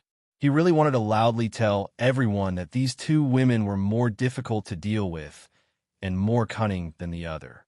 However, when he remembered that there were only two peripheral members of the organization, and both of them were young and immature girls, he couldn't bring himself to explain himself. Looking at the disdainful and contemptuous eyes of his colleagues, he felt a grievance that he has never felt before. Chapter 276. Unlike Hiriko, who was standing in the center of the platform with a flustered and exasperated look on his face. At this time, Hyojin showed a look of understanding on his face. At this time, he finally understood why Hiriko, who is only fused with the Uchiha clan's Tenseigan, can possess a Manjikyu Sharingan level of power. Because his own Kekkai net plan was designed based on Hiriko's Chimera technique, Hyojin has conducted a very in-depth analysis of the Chimera technique. In his opinion, if everything can be carried out in the most perfect way, then the Chimera technique really has the ability to turn the rotten into the magical. Hiriko's Kekkai fusion ceremony is obviously not perfect. Among the 5 Kekkai Genkai absorbed by Hiriko, Mist Kekkai Genkai represents the Thunder attribute chakra, Steel Kekkai Genkai represents the Earth attribute chakra, Hakushin Genkai represents the Wind attribute chakra, Nether Genkai represents the Water attribute chakra, and Sharingan Jutsu Genkai represents the Fire attribute chakra. There is no doubt that, due to the limitations of his vision, Hiriko only considered the 5 most common chakra attributes of Thunder, Earth, Wind, Water, and Fire, while ignoring the 2 most critical Yin and Yang chakra. This kind of negligence on the level of principle is the most fatal. No matter to what extent Hiriko develops the Chimera technique, it can't make up for the negative effects of this negligence. Under normal circumstances, even if Hiriko can eventually survive the Kekkai fusion ceremony, the 5 Kekkai Genkai he has fused with will not be able to improve his strength in the slightest. At most, he can barely reach the level of the Kekkai Genkai ninjas he absorbed. As for breaking through the Kekkai Genkai net, that is even more of a pipe dream. But I don't know whether it is the will of heaven or Hiriko's pure luck.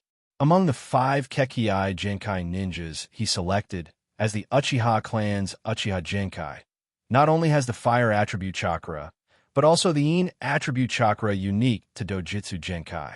And the Uzumaki ninja, with the Uzumaki bloodline, not only has the Wind attribute chakra, but also a small amount of Yang attribute chakra, which represents a sage's body.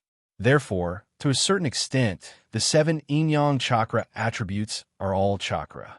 And although the 7 chakra attributes of Yin and Yang are different, and it is impossible to achieve a perfect balance, but at the very least, every single one of them is present. Therefore, after Hiriko passed the Kekkai fusion ceremony, not only did he perfectly inherit the 5 Kekkai that he fused with, but the abilities of each Kekkai were more or less enhanced.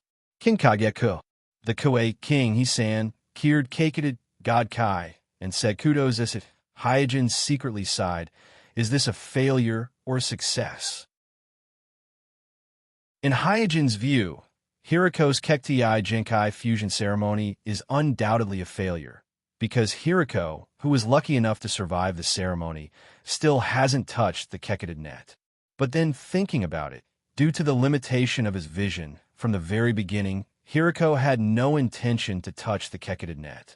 His purpose was only to absorb the 5 Kekkated Kekti Jinkai that he liked. So from Hiriko's point of view, this ceremony is undoubtedly a success. Taking a deep look at Hiriko, Hyojin followed Shinichi and slowly walked away from the top of the mountain. After the fight, just now, Hyojin knows that Hiriko's strength has become very strong. Once Hiriko fully adapts to the 5 Kekkated Kekti Jinkai, and with more combat experience, there are probably not many people in the entire shinobi world who can beat him in a one-on-one fight. The members of the Akatsuki rarely gather together, so after Hiriko's ceremony, everyone separated. However, before separating, the members of the Akatsuki carefully looked at Hyojin and Orochimaru. Even the leader of the Akatsuki, Pain, was no exception. Obviously, the performance of Hyojin and Orochimaru in the battle just now made their eyes light up. And Orochimaru, who left with Shino, glanced at Hyojin one last time. The eagerness in his eyes was almost undisguised. Shinichi said with a calm face, "Be careful of that woman. She seems to be eyeing you." Hyojin first nodded, then said, "Kuroto-sama needs Hiriko's chimera technique. You'd better find a way to get it." Shinichi frowned and said, "But I don't have any friendship with Hiriko." Hyojin smiled and said, "You don't need to go directly to Hiriko. Just look for Shino." Before joining the Akatsuki, Shino was already stealing secret ninjutsu from all over the shinobi world. And now that he has become Hiriko's partner, he must have already obtained Hiriko's chimera jutsu. Orochimaru once confidently assured Hyojin that he would be able to obtain chimera technique, so it's likely that he is planning to get it from Shino. Shinichi curled his lips and said, "I don't have any friendship with that Shino. It's just a transaction. Why do you need friendship?" After a pause, Hyojin continued, "You can directly make a request to Shino, see what he wants. If you can satisfy him, then try to satisfy him. If you can't, then inform Kuroto-sama. Kuroto-sama will find a way." Recalling the scene just now, Shinichi asked in an uncertain tone, "Is Hiriko's chimera technique really able to devour other people's Kekki Jinkai?" Hyojin thought about it seriously and replied, "My personal opinion is that this method of fusion must have some hidden dangers, but as for what kind of hidden dangers it is, I can't say for sure at the moment. You are a member of the Akatsuki, so you should pay more attention to it. Maybe you will have some unexpected gains." Shinichi looked at Hyojin with a strange look on his face. "Yin, why do I feel that your tone is exactly the same as Kuroto-sama? You're not deliberately imitating him, are you? You are a girl. Why are you imitating him?" Hyojin's face turned black. "I'm too lazy to talk to you. I'm leaving." After saying that, Hyojin's figure flashed and directly used the body flicker technique to leave. Shinichi shouted from behind, "Hey, don't you need me to give you a ride? If you die inexplicably on the way, it's none of my business." Hyojin cursed inwardly. "You dare to curse me, Humph? I won't die even if you die." Hyojin didn't stop, quickly ran all the way through the land of earth and the land of grass, and entered the territory of the land of fire. Despite entering the land of fire, Hyojin still didn't let down her vigilance, because she can feel that someone is following her all the way. In a forest, Hyojin stopped and said coldly, "Come out." At this time, Orochimaru's figure walked out from behind a big tree. Licking his lips, he said, "TSK, TSK, you are really unexpectedly sharp." Chapter 277. Orochimaru's aggressive gaze swept over Hyojin's body from head to toe, the corners of his mouth slightly raised as he muttered to himself. Perfect body proportion, extraordinary appearance and temperament, high-intensity chakra, full of vitality, and more importantly, that pair of fascinating Sharingan.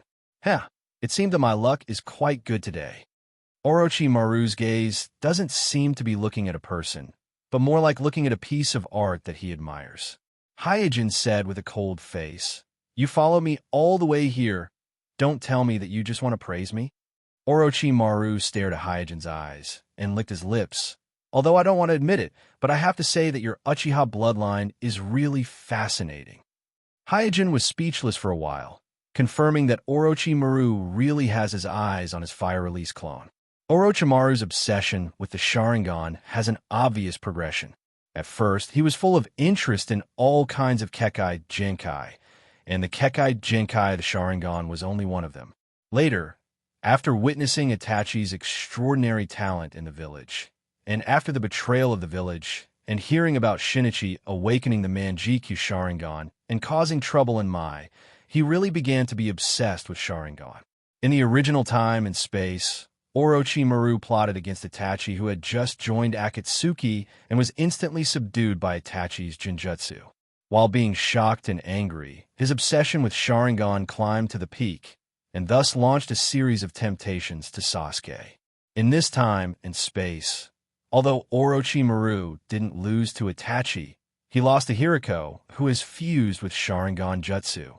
Compared to losing to Itachi, who has awakened the Manjikyu Sharingan and has shown extraordinary talent since childhood, losing to Hiriko, who is inferior to him in every aspect, is obviously more difficult for Orochimaru to accept. Therefore, Orochimaru's mentality at this time is very similar to the mentality he had when he lost to Itachi. He has some kind of almost pathological obsession with Sharingan. Give up. No matter what you want, you will fail in the end. Hyojin's expression was indifferent, and his tone was flat, as if he was just stating an obvious fact. Hyojin's indifference immediately angered Orochimaru, and his expression became grim. You little brat, it's time to let you taste the fierceness of the shinobi world. After saying that, Orochimaru stretched out his right hand towards Hyojin. In an instant, a poisonous snake as thick as the mouth of a bull flew out from his sleeve, and in just a blink of an eye, it tightly wrapped around Hyojin's body. Succeeding in his attack, Orochimaru smiled and said, Your body, I'll take it. Caw-caw.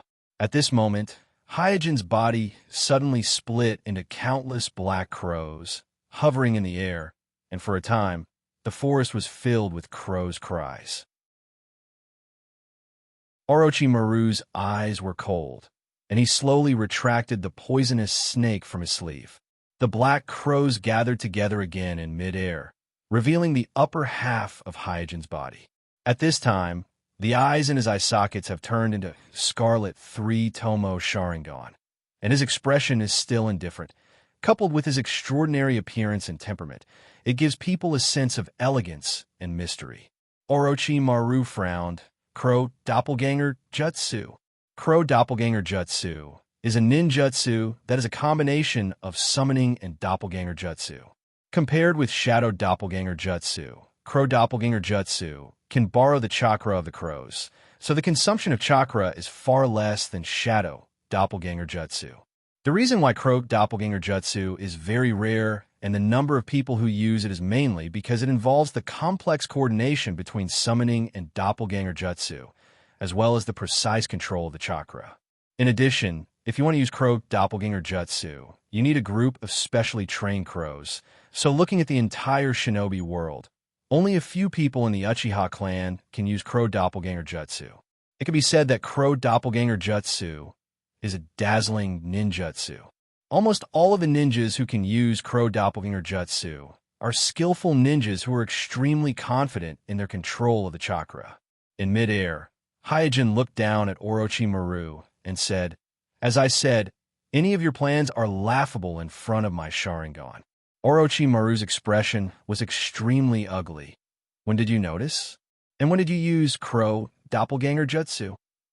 Hyojin said lightly, Your desire for the Sharingan is written all over your face, Shinichi, and I have already noticed it when we were at the top of the mountain. But I am very curious. What gave you the confidence to find me alone? Greed and ignorance? Uchiha Flames, I will remember you. Facing Hyojin's intentional humiliation, Orochimaru's eyes flashed with intense killing intent. Hyojin said, I'm afraid I won't remember you.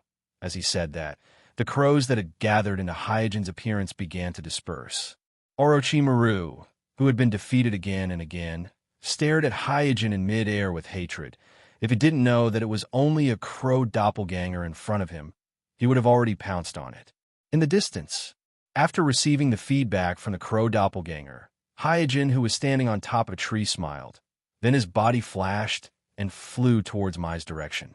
Hyojin, who had long known Orochimaru's intentions, used a crow doppelganger to lure Orochimaru away. It was naturally not a difficult task. This is also because Hyojin is not very good at Genjutsu. Otherwise, if Orochimaru really dared to make a move against Uchiha, who has the eternal Manjikyu Sharingan, I'm afraid that his fate will be very miserable. Not long after, Hyojin quietly returned to the village.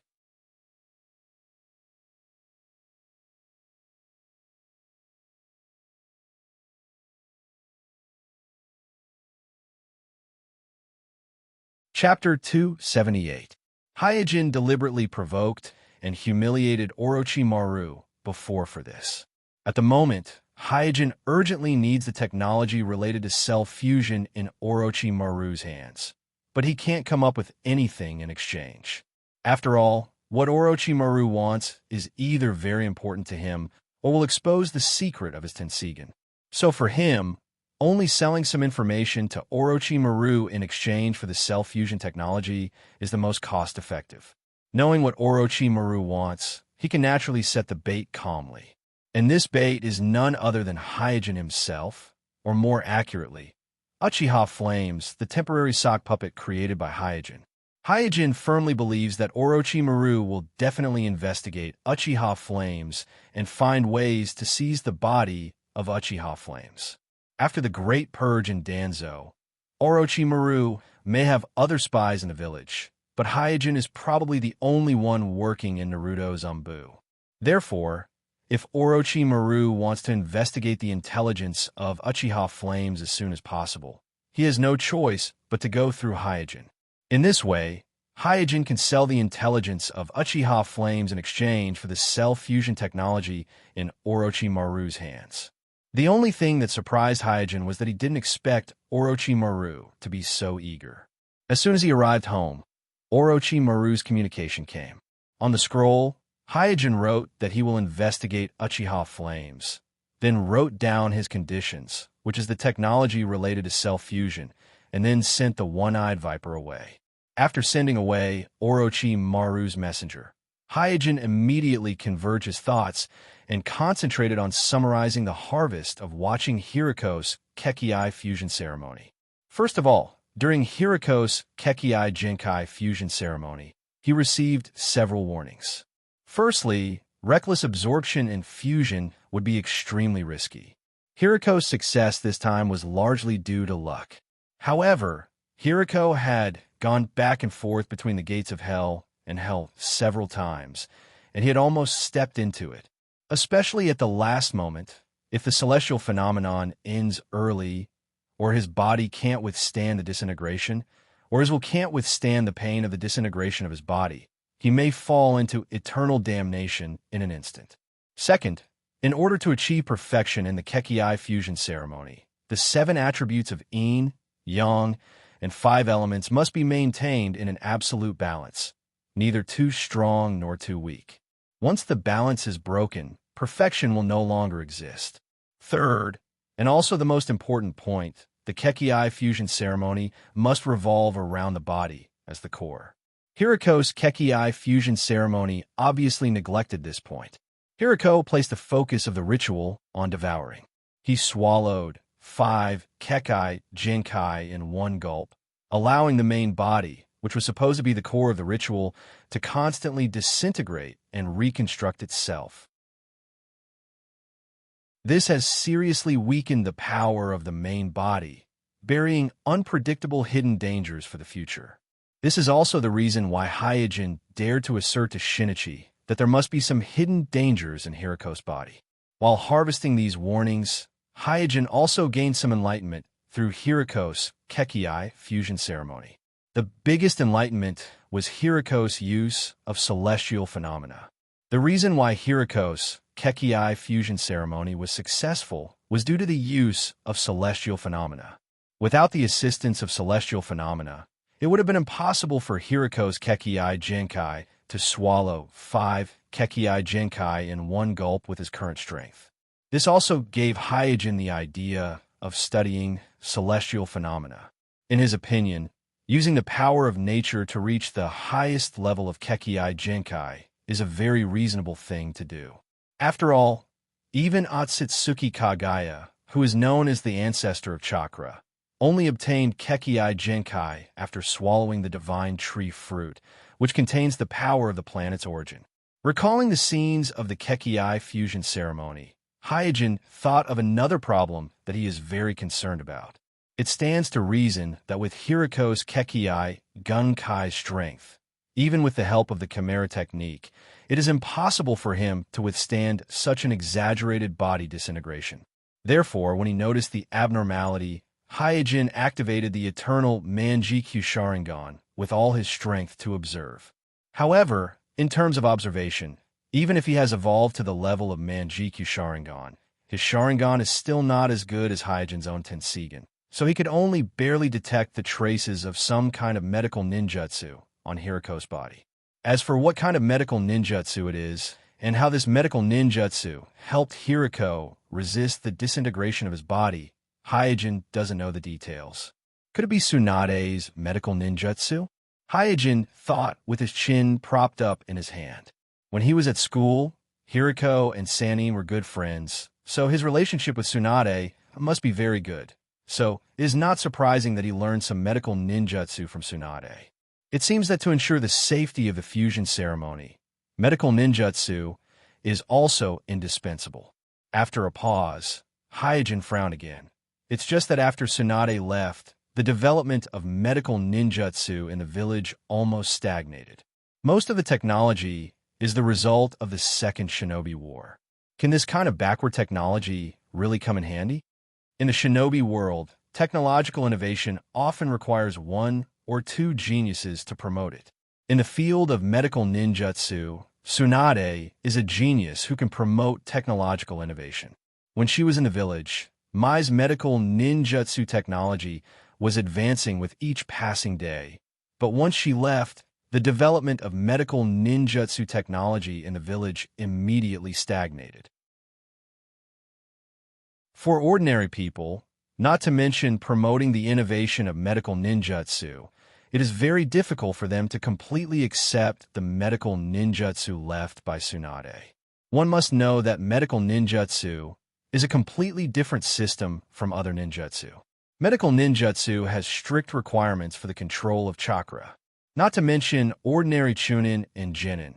Even some jonin don't have the qualifications to learn medical ninjutsu.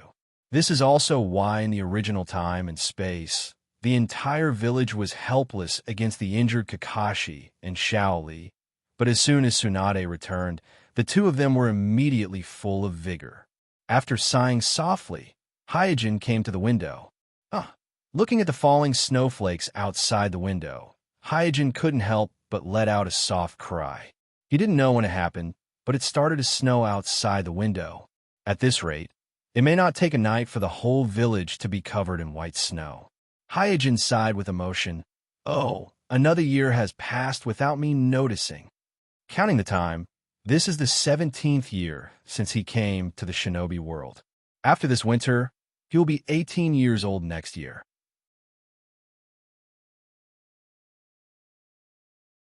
Chapter 279. As Hyojin expected, in just one short night, the whole of Mai has become a snow-white world.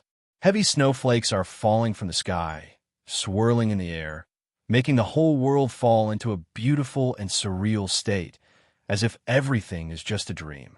Hyojin, who got up early, changed his clothes, stood by the window, and looked out.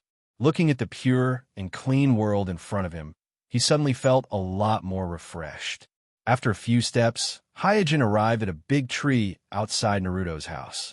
Today, it's Team 11's turn to be on duty again, secretly protecting the Nine Tails' Jinchuriki, Naruto.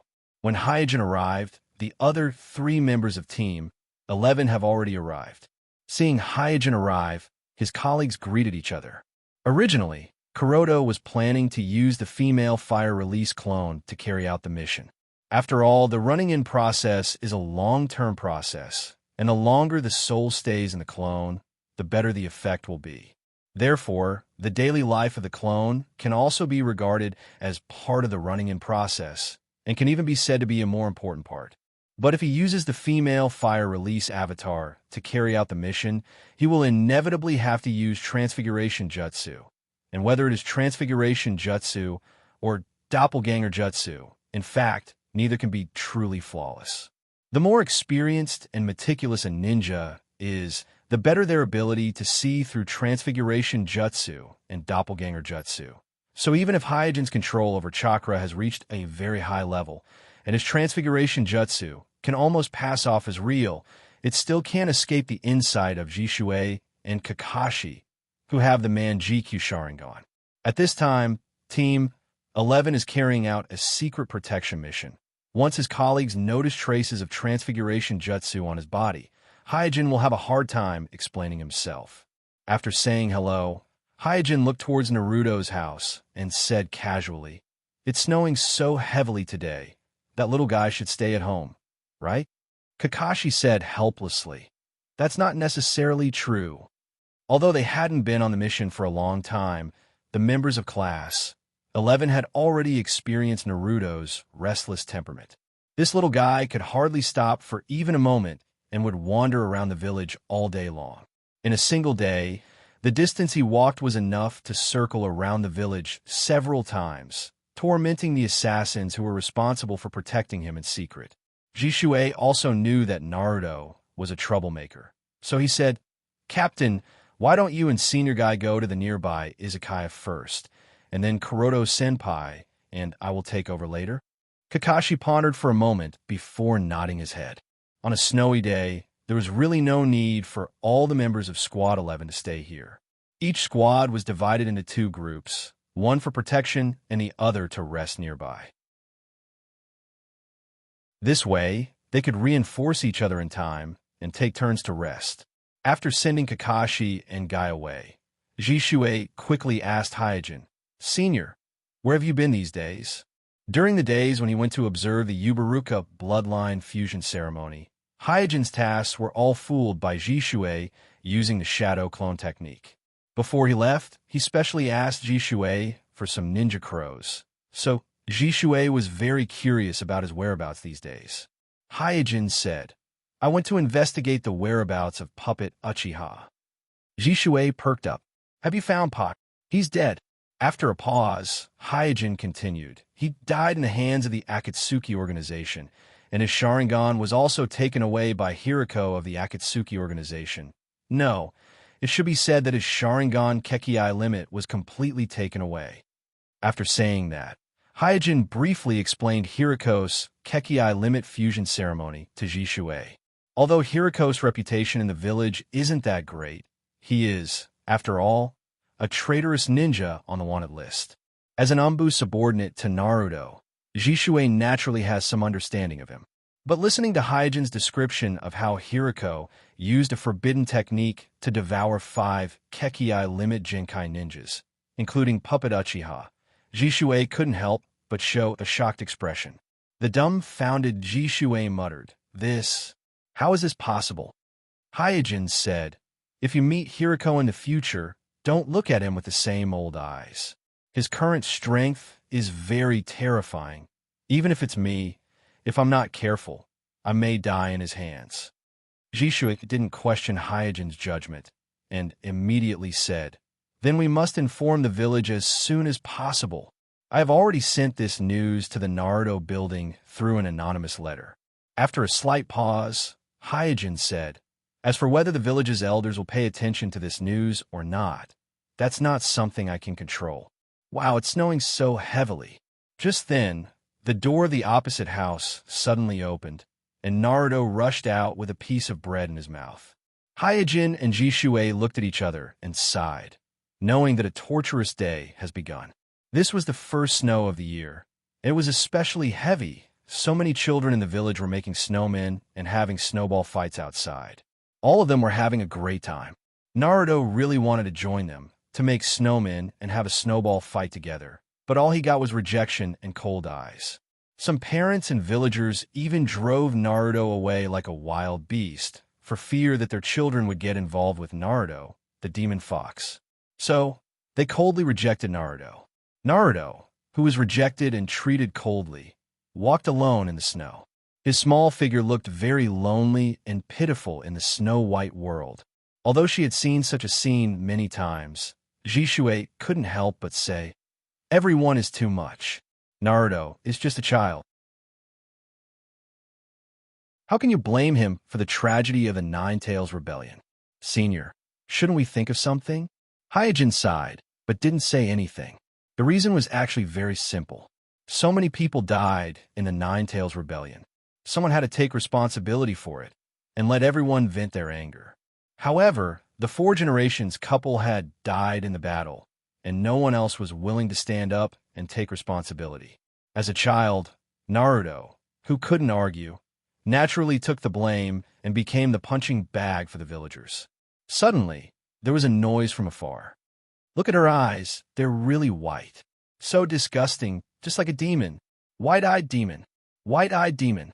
A few children were surrounding a little girl and making a fuss. The little girl's head was lowered, and tears flowed down her cheeks. Drop by drop, they fell to the ground. Jishui looked over. "Hey, Senior, isn't it the eldest daughter of your Hyuga family?" Hyojin nodded yes. Jishui quickly said, "Senior, I'll drive those children away." Hyojin pulled Jishui and shook his head with a smile. At the same time, he noticed Naruto and rushed over. As he ran, he shouted, "Stop!"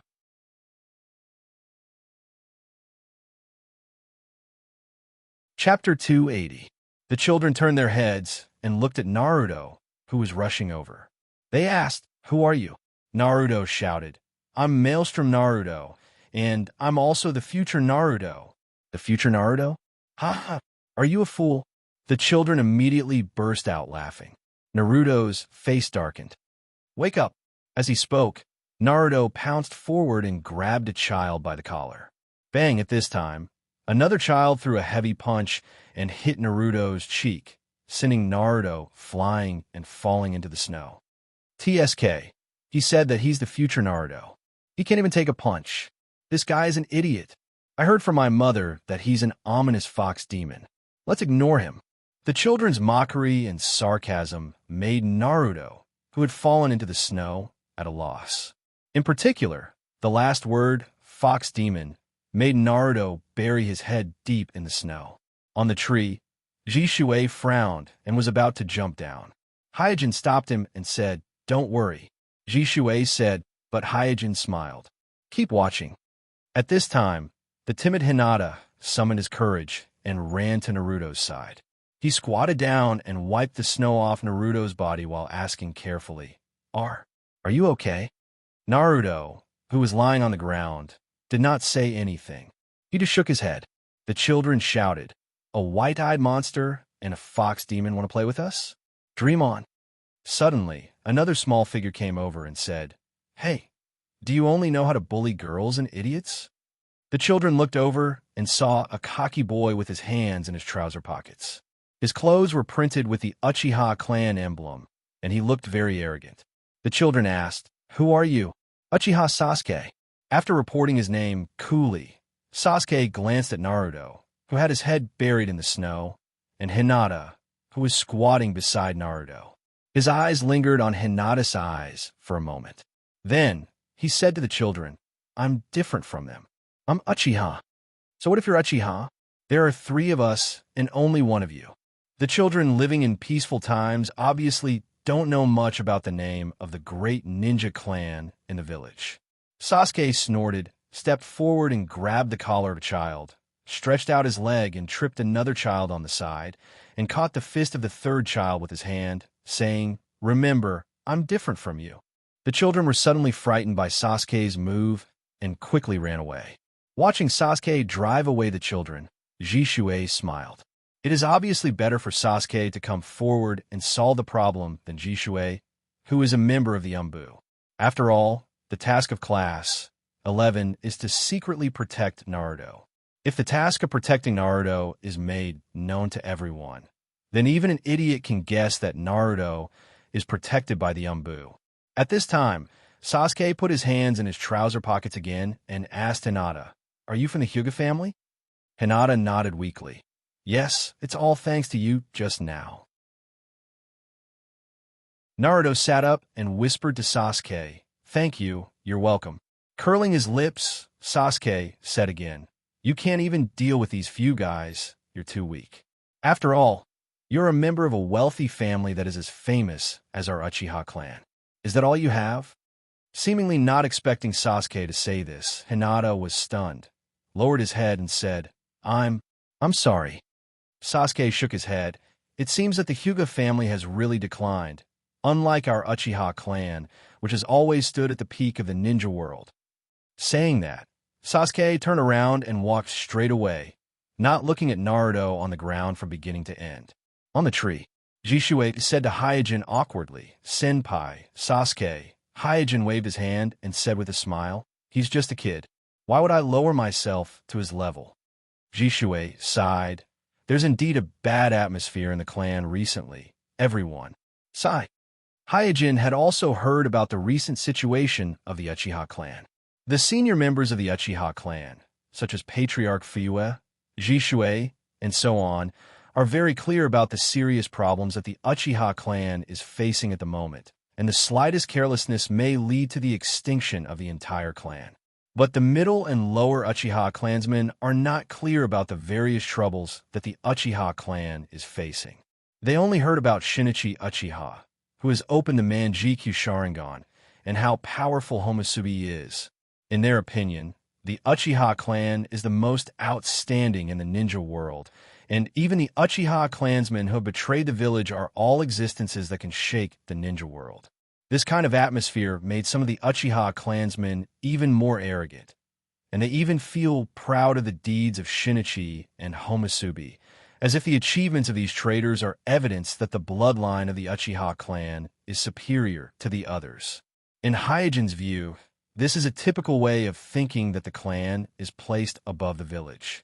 The inexplicable arrogance of the Uchiha clan is also one of the important reasons why they can't integrate into the village. After all, no one is willing to deal with people who look down on them. Hyojin asked, "Is there any discussion about rebellion in your clan meeting recently?" Jishue immediately shook his head. "One Shinichi and one Homusubi are causing a lot of trouble to the clan leader, coupled with the disappearance of Hideki and Ryota, as well as the disappearance of Bai not long ago. The clan has no time to think about rebellion for the time being." Hyojin said, "The threat of Amatsukami and Akatsuki that we created is so great that I don't think the village will dare to do anything to the Uchiha clan in the short term. As long as we maintain the situation, there will always be a solution. Moreover, something big may happen in the village in the near future." Hyojin faintly feels that Hiriko, who has completed the Kekkei Genkai fusion ceremony, will definitely not be able to bear the loneliness, and will definitely cause big news. In the original story, Hiriko didn't even complete the Kekkei Genkai fusion ceremony before declaring war on the 5 great shinobi villages. From this, it can be seen how unwilling he is to be ignored. Now that his strength is not the same as before, Hyojin doesn't believe that he won't cause trouble. Moreover, with Hiriko's character, Hyojin can judge that the first target of his revenge will most likely be the Mai village that forced him to become a traitor, which is why Hyojin said that. Jishue is not stupid and immediately reacted, "Kuroto-san, are you referring to Hiriko?"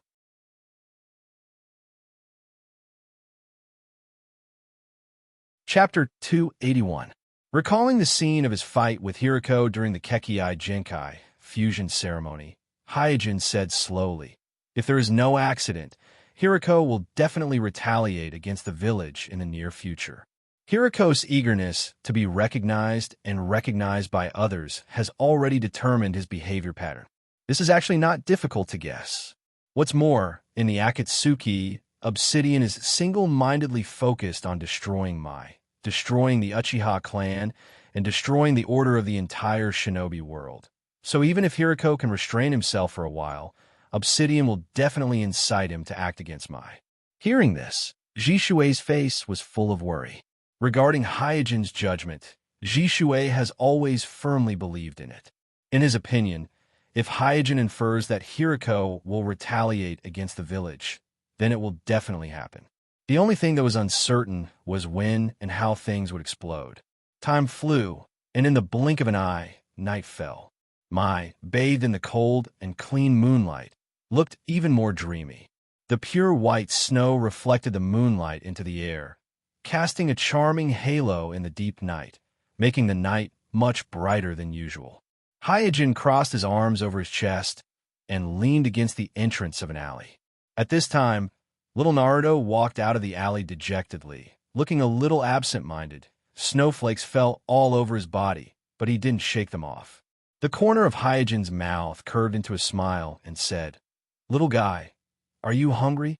Naruto looked up at Hyojin, who was standing at the entrance of the alley, and immediately lowered his head with a lonely expression and continued walking at a leisurely pace, turning a deaf ear to Hyojin's words. No one has ever taken the initiative to greet Naruto on the street, so Naruto subconsciously thought that Hyojin was talking to someone else, so he ignored him. Hyojin was stunned and thought to himself, "Why is this kid ignoring me? Is he throwing a tantrum?"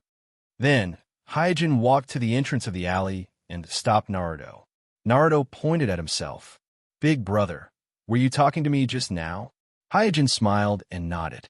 At this time, Naruto noticed Hyojin's eyes and said, "Big brother, your eyes are exactly the same as the eyes of a little girl I met today. This is called Byakugan, the blood limit of the Hyuga clan." After a pause, Hyojin continued, "The little girl you saved today is my younger sister. In order to repay your bravery, I've decided to treat you to ramen. What do you think?" Naruto suddenly became spirited, as if he had suddenly come back to life. "Big brother, is what you said true?" Stepping forward and patting Naruto's head, Hyojin smiled and said, "Let's go." When they arrived at the ramen restaurant, Naruto stared at the price list with a tangled expression. It seemed that he didn't know what flavor of ramen he should order. After hesitating for a moment, he asked in a low voice, "Big brother, can I order anything?" Hyojin smiled and said, "Just order whatever you want as long as you can eat it." Naruto immediately ordered 3 big bowls of ramen with a smile. His whole body was lying on the bowl that was a little bigger than his head, and he wolfed down the noodles. Hyojin, who was watching from the side, was dumbfounded and thought to himself, "Is this also the ability of the Uzumaki clan's immortal body?" The villagers' harsh criticism and rejection of Naruto was indeed unfair to Naruto, but for Hyojin, it gave him a good opportunity to win over Naruto. In the eyes of Naruto, who was rejected by everyone, there was no doubt that the whole village was full of inexplicable malice towards him. At this time, if someone could stand up for Naruto, even if it was just a little bit of insignificant care and love, they would be able to gain an unparalleled position in his heart. In the original space and time, Irika, who was Naruto's teacher, was like this. Unlike Sasuke, who turned against Kakashi, who taught him without reservation, and who showed no mercy at all, Naruto was the kind of person who, as long as you were good to him, had a place in his heart. He would remember you for a lifetime. Therefore, if feelings were also a kind of investment, then Naruto was a potential stock with the lowest investment cost and the best investment prospects. Burp.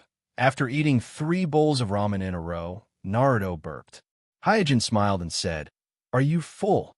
Thank you for your hospitality." Scratching his head, Naruto suddenly said with some embarrassment, "Big brother, actually, the person who saved your sister today wasn't me. It was a man named Uchiha Sasuke." "Brat, you're not stupid. You only confessed after eating." Secretly smiling, Hyojin said, "Oh, in that case, that Uchiha Sasuke should be very powerful, right?" Naruto quickly said, Yes, he defeated 3 people alone. He's very powerful." Hyojin raised the corner of his mouth and deliberately said, So the benefactor who saved my sister is that Uchiha Sasuke. Then I'll have to thank him someday. Naruto lowered his head and said, I'm sorry. It's okay. With a smile, Hyojin stood up and said, then I'll leave first. Goodbye. After that, Hyojin walked out of the Ilu ramen restaurant. Naruto quickly chased after him and asked, Big brother, I forgot to ask just now. What's your name? Hyojin didn't look back and said, my name is Hyojin. Naruto shouted, Big brother, my name is Naruto, Maelstrom Naruto. Don't forget it. Hyojin waved his hand and said, okay. Naruto shouted again, so are we friends? Hyojin stopped and turned his head to give Naruto a smile. Of course. After that, Hyojin turned around and left. Towards Naruto, Hyojin can't show too much enthusiasm. Otherwise, it will attract the attention of 3 generations. So even if he has made up his mind to invest in Naruto emotionally, Hyojin still maintains a moderate distance. Today, if it weren't for the intersection between Naruto and Hinata, giving Hyojin a legitimate excuse to contact Naruto, he wouldn't have rashly contacted Naruto. Walking through a long street, Hyojin suddenly frowned and turned into an alley. In a secluded alley, Hyojin said lightly, come out. At this time, a figure came out of the shadows and said, Senpai is worthy of being valued by Orochimaru. Sama, your perception is so outstanding that you found me so quickly. Hyojin looked at the person who came out of the shadows, and his expression froze. This guy is none other than Orochimaru's right-hand man, Yakuza Do. But at this time, Yakuza Do is only 13 or 14 years old, so compared to the Chunin exam in the original time and space, he looks much more immature. Hyojin asked coldly, did Orochimaru send you? Yakuza Do adjusted his glasses and said, yes.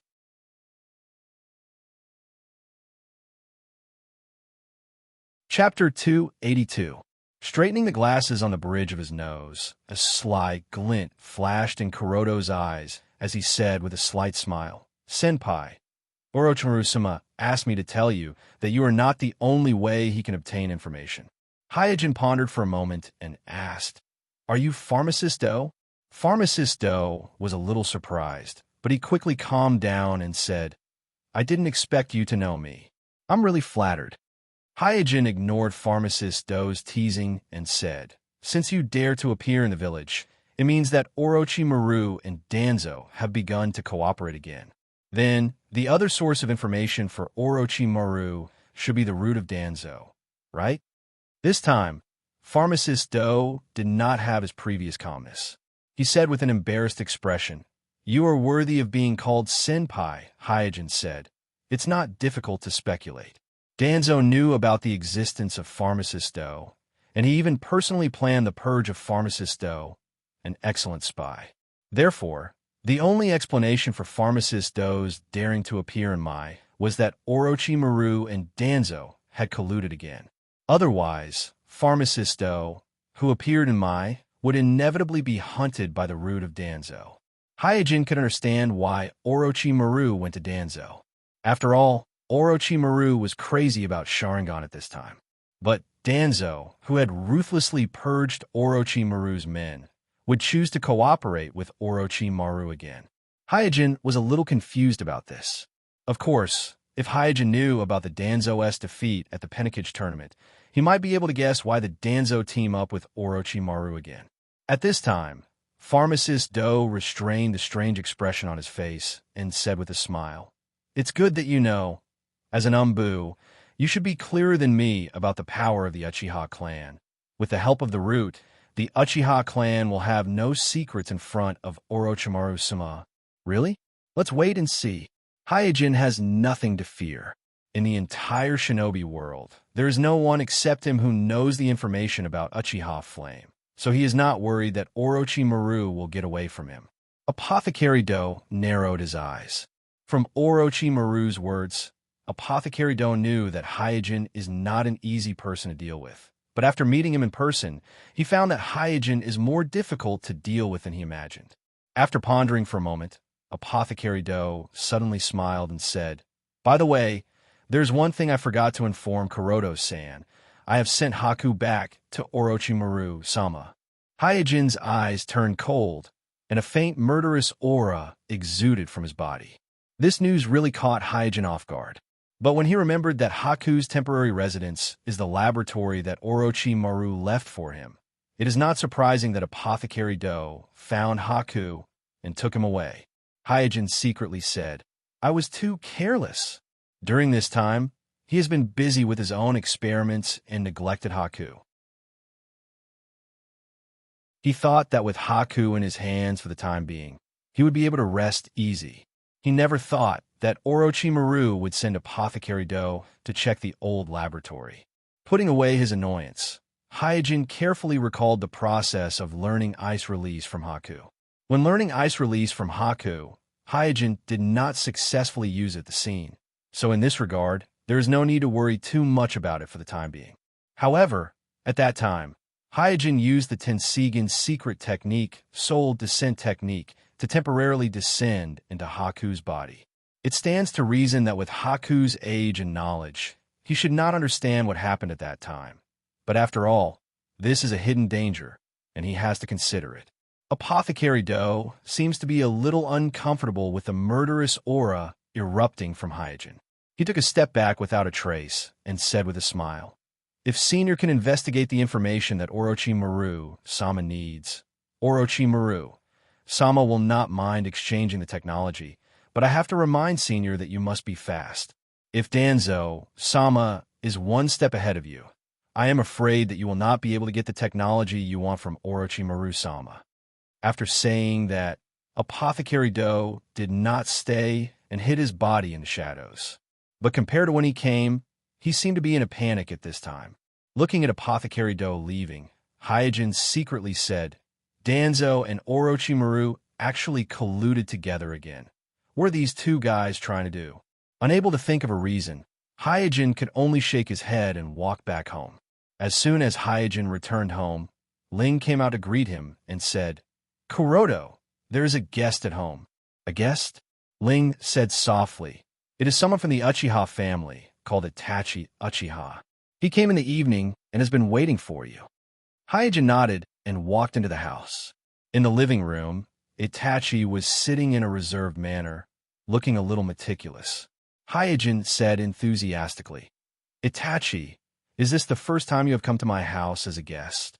Seeing that Hyojin had returned, Itachi quickly stood up and bowed to Hyojin.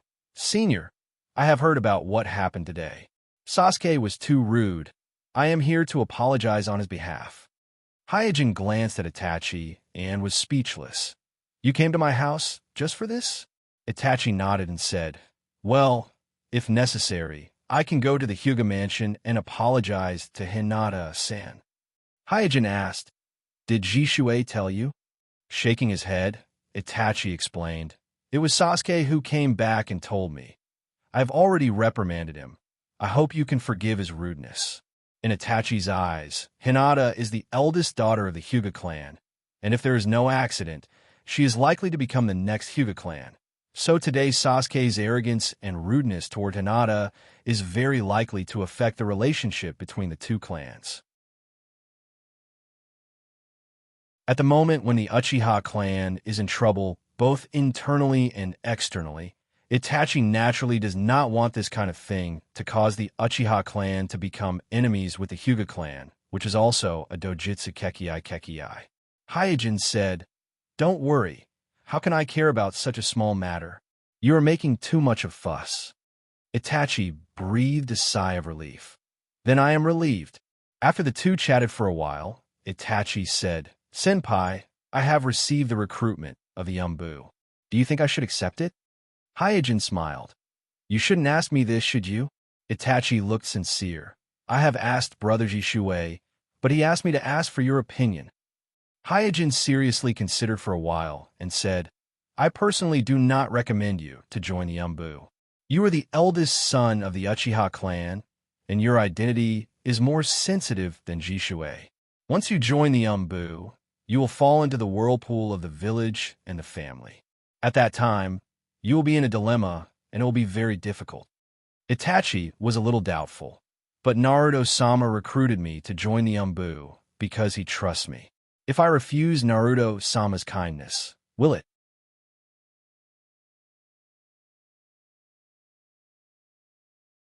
Chapter 283.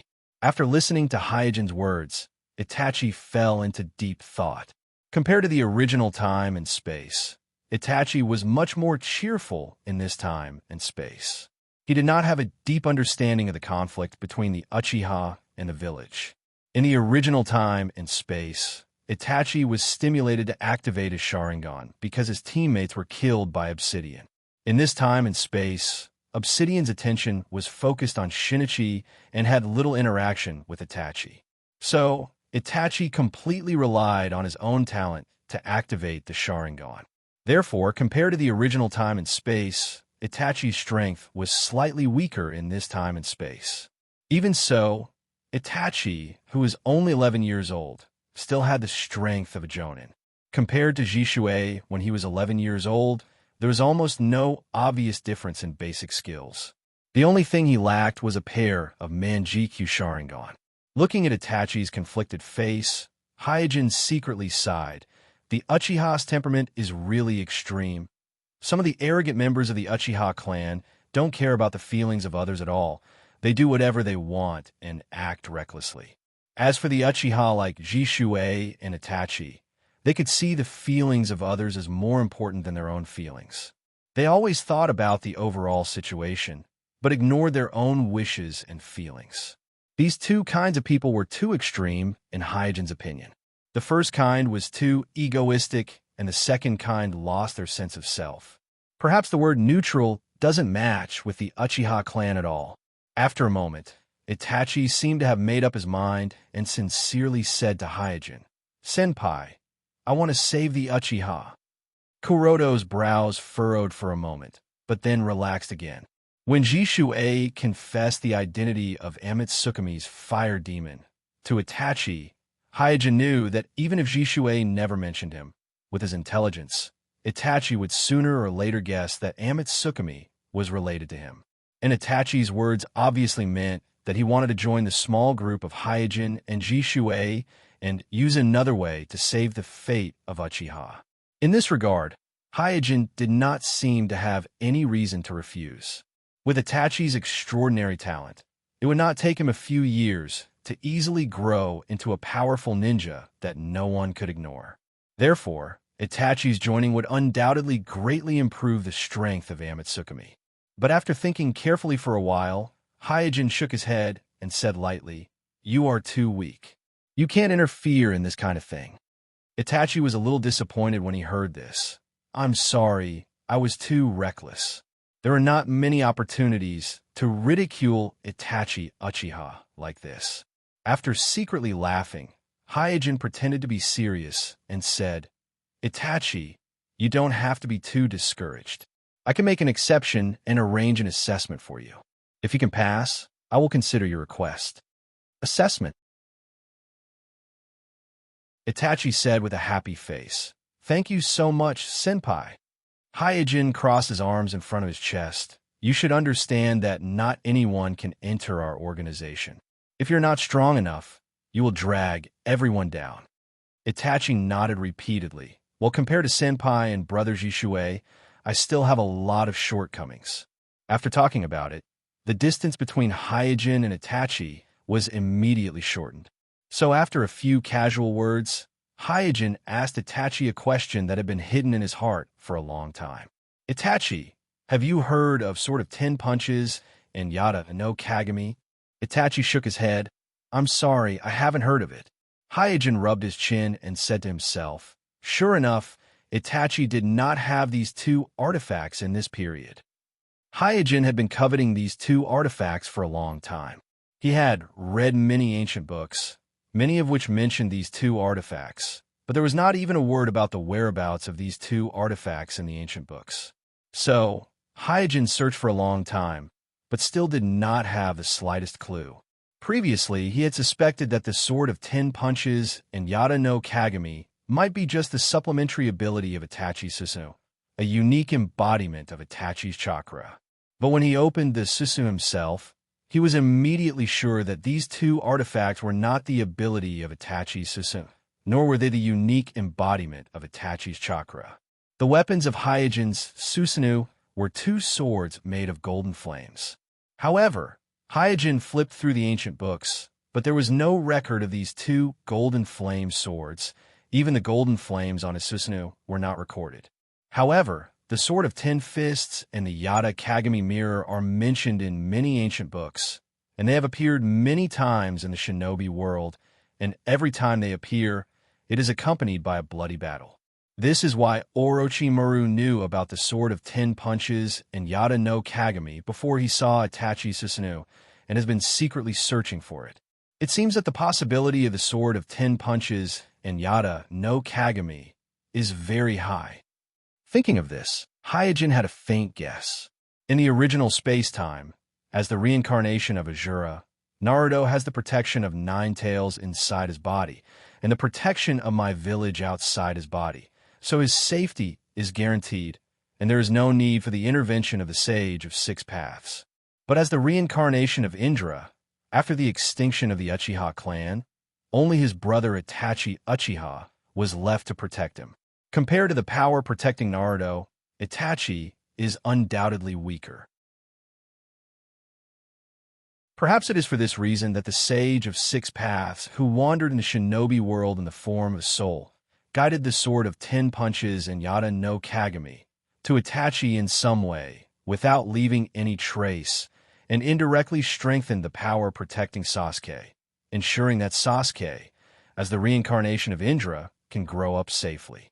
After all, the whereabouts of the Sword of Ten Punches and Yada no Kagami may be a secret to ordinary people, but for the Sage of Six Paths, who has been guarding the shinobi world for thousands of years, it is not a secret. If this guess of Hyojin is correct, it means that as long as the Uchiha clan is not exterminated, the Sword of Ten Punches and Yada no Kagami may appear in the world.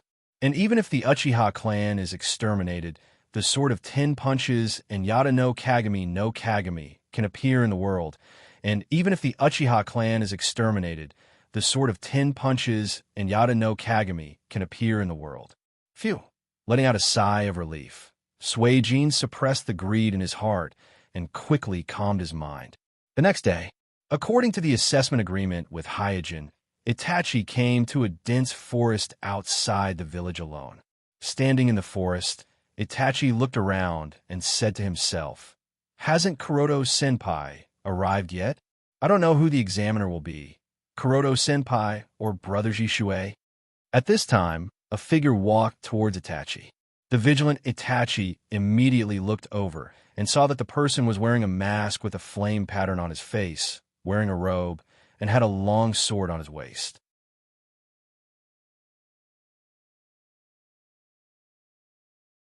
Chapter 284.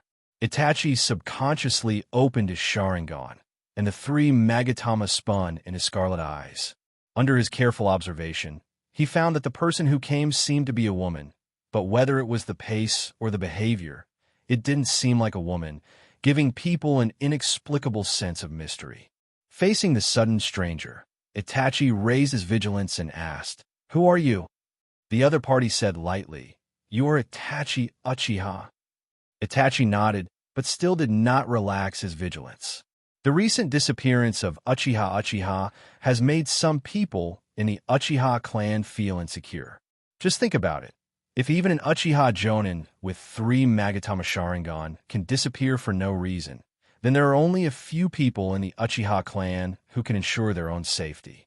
Therefore, if it weren't for Hyojin's invitation this time, Itachi, who is cautious, would not have left the village easily.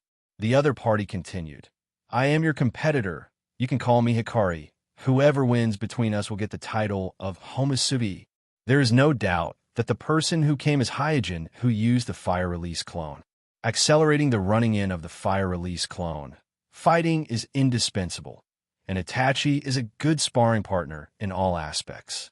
At the same time, Hyojin can also use this opportunity to train Itachi, so that Itachi's strength can improve faster to adapt to the current complex and changeable situation. Itachi was a little confused. Doesn't the title Homusubi already have an owner? Because he was worried that the other party was deliberately tricking him. Itachi didn't directly say the name Jishui, but his face was full of doubts, and he couldn't hide it. Who told you that Homusubi can only be one person? After a pause, Hyojin continued. Jishui is Homusubi, but Homusubi is not all Jishui? Upon hearing Hyojin taking the initiative to mention Jishui, Itachi let his guard down a little. Then he asked a little speechlessly, how many fire demons are there in that organization? Hyojin shrugged. If only one of us can pass the test, including Jishui, there will be 2 fire demons. If we all pass the test, there will be 3 fire demons. As for the future, there might be a 4th, a 5th. Who knows? In short, the number of Balrog only depends on the number of people who are suitable, and the standard is that they can at least activate Susanoo. Itachi was shocked. What? You have to activate Susanoo to join Amatsukami? With Jishui, Shinichi, and other Uchiha clansmen who have awakened their Manjikyu Sharingan, Susanoo has once again become the focus of attention in the shinobi world, and as the eldest son of the Uchiha clan, Itachi is even more familiar with this. Hyojin's words obviously surprised Itachi. Itachi never thought that the minimum standard of Amatsukami's recruitment is actually the Manjikyu Sharingan technique Susanoo, which represents the highest pupil power of the Uchiha clan. Hyojin said lightly, "What's so strange about this?" Itachi's face sank. "You're playing with me. The fact that the Uchiha clan's Manjikyu Sharingan only meets the minimum standard of Amatsukami's recruitment is too absurd and unacceptable for Itachi." Suijin didn't answer, but the pupils under the mask changed from ordinary black to the eternal Manjikyu Sharingan's complex pattern of diamond and triangle intertwined. At the same time, a golden shadow was projected from his body. Looking at the golden shadow in front of him, Itachi was shocked and took a few steps back, murmuring, "You also have Manjikyu Sharingan." Although it is only a small half of the skeleton shadow, this does not prevent Itachi from recognizing at a glance that the golden shadow in front of him is the symbol of the highest pupil power of the Uchiha clan. Putting away Susa, Hyojin said, "Yes, it's a pity that Kuroto-sama doesn't recognize me, so I am still a peripheral member of the organization." Itachi was a little frustrated. Is it so difficult to join Amatsukami?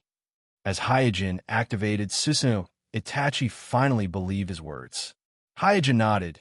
"It's very difficult. The Manjikyu Sharingan is just a threshold. If you are not truly standing at the peak, you are not qualified to become a member of the organization with a code name. But you can enter the vision of Kuroto-sama at such a young age and become a peripheral member of the organization. I think you should feel honored." After listening to Hyojin's words, Itachi's mood eased a little. After all, the strong person in front of him with the Manjikyu Sharingan is only a peripheral member of Amatsukami. Now that he thinks about it, it's really arrogant of him to become an official member of Amatsukami. At the same time, looking at the woman in front of him, many doubts in Itachi's heart were answered. Before this, Itachi has been wondering who disguised as Homusubi and cleared the suspicion on Jishui. After all, the scene of the 2 Susanoo fighting was seen by many Uchiha clansmen and my ninjas, which can't be faked, so he has long suspected that there is another strong Manjikyu Sharingan in Amatsukami. Now that he thought about it, the strong Manjikyu Sharingan who cleared the suspicion on Jishui should be the outer member of Amatsukami, named Homusubi. After calming down, Itachi said, "Yami Senpai, I am not your opponent, but in order to save the Uchiha clan, I am willing to try my best." Hyojin said, "Well, then let me see your talent. I am also very curious. What exactly did you do to impress Kuroto-sama and become an outer member of Amatsukami?" In an instant, the 2 of them got into position, in the village, in front of the Soul Comfort Monument. Kakashi looked at the Soul Comfort Monument in front of him and said, "Sensei, now the safety of Naruto is under the responsibility of our class. I promise you that I will protect him and let him grow up smoothly." In his free time, Kakashi always came here unconsciously, either to talk to Obsidian and Lin, or to talk to his teacher, 4 generations Naruto Minato. Sometimes he can stay in a daze in front of the Soul Comfort Monument for a whole day. In the grass in the distance, Obsidian silently stared at Kakashi, who was standing quietly in front of the Soul Comfort Monument, and said to himself, "Is it the Umbu Team 11 who is responsible for protecting Naruto now? This is an opportunity." Like Kakashi, Obsidian would also come here from time to time, so he often met Kakashi here. The secret of Kushina's delivery date was accidentally told by Kakashi in front of the Soul Comfort Monument. If it wasn't for this coincidence, it would be hard to say whether the Nine Tails Rebellion would have happened.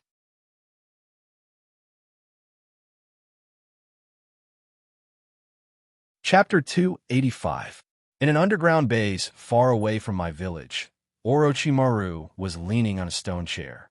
His eyes were as sharp as a snake's as he glanced at Haku, who was at a loss of what to do.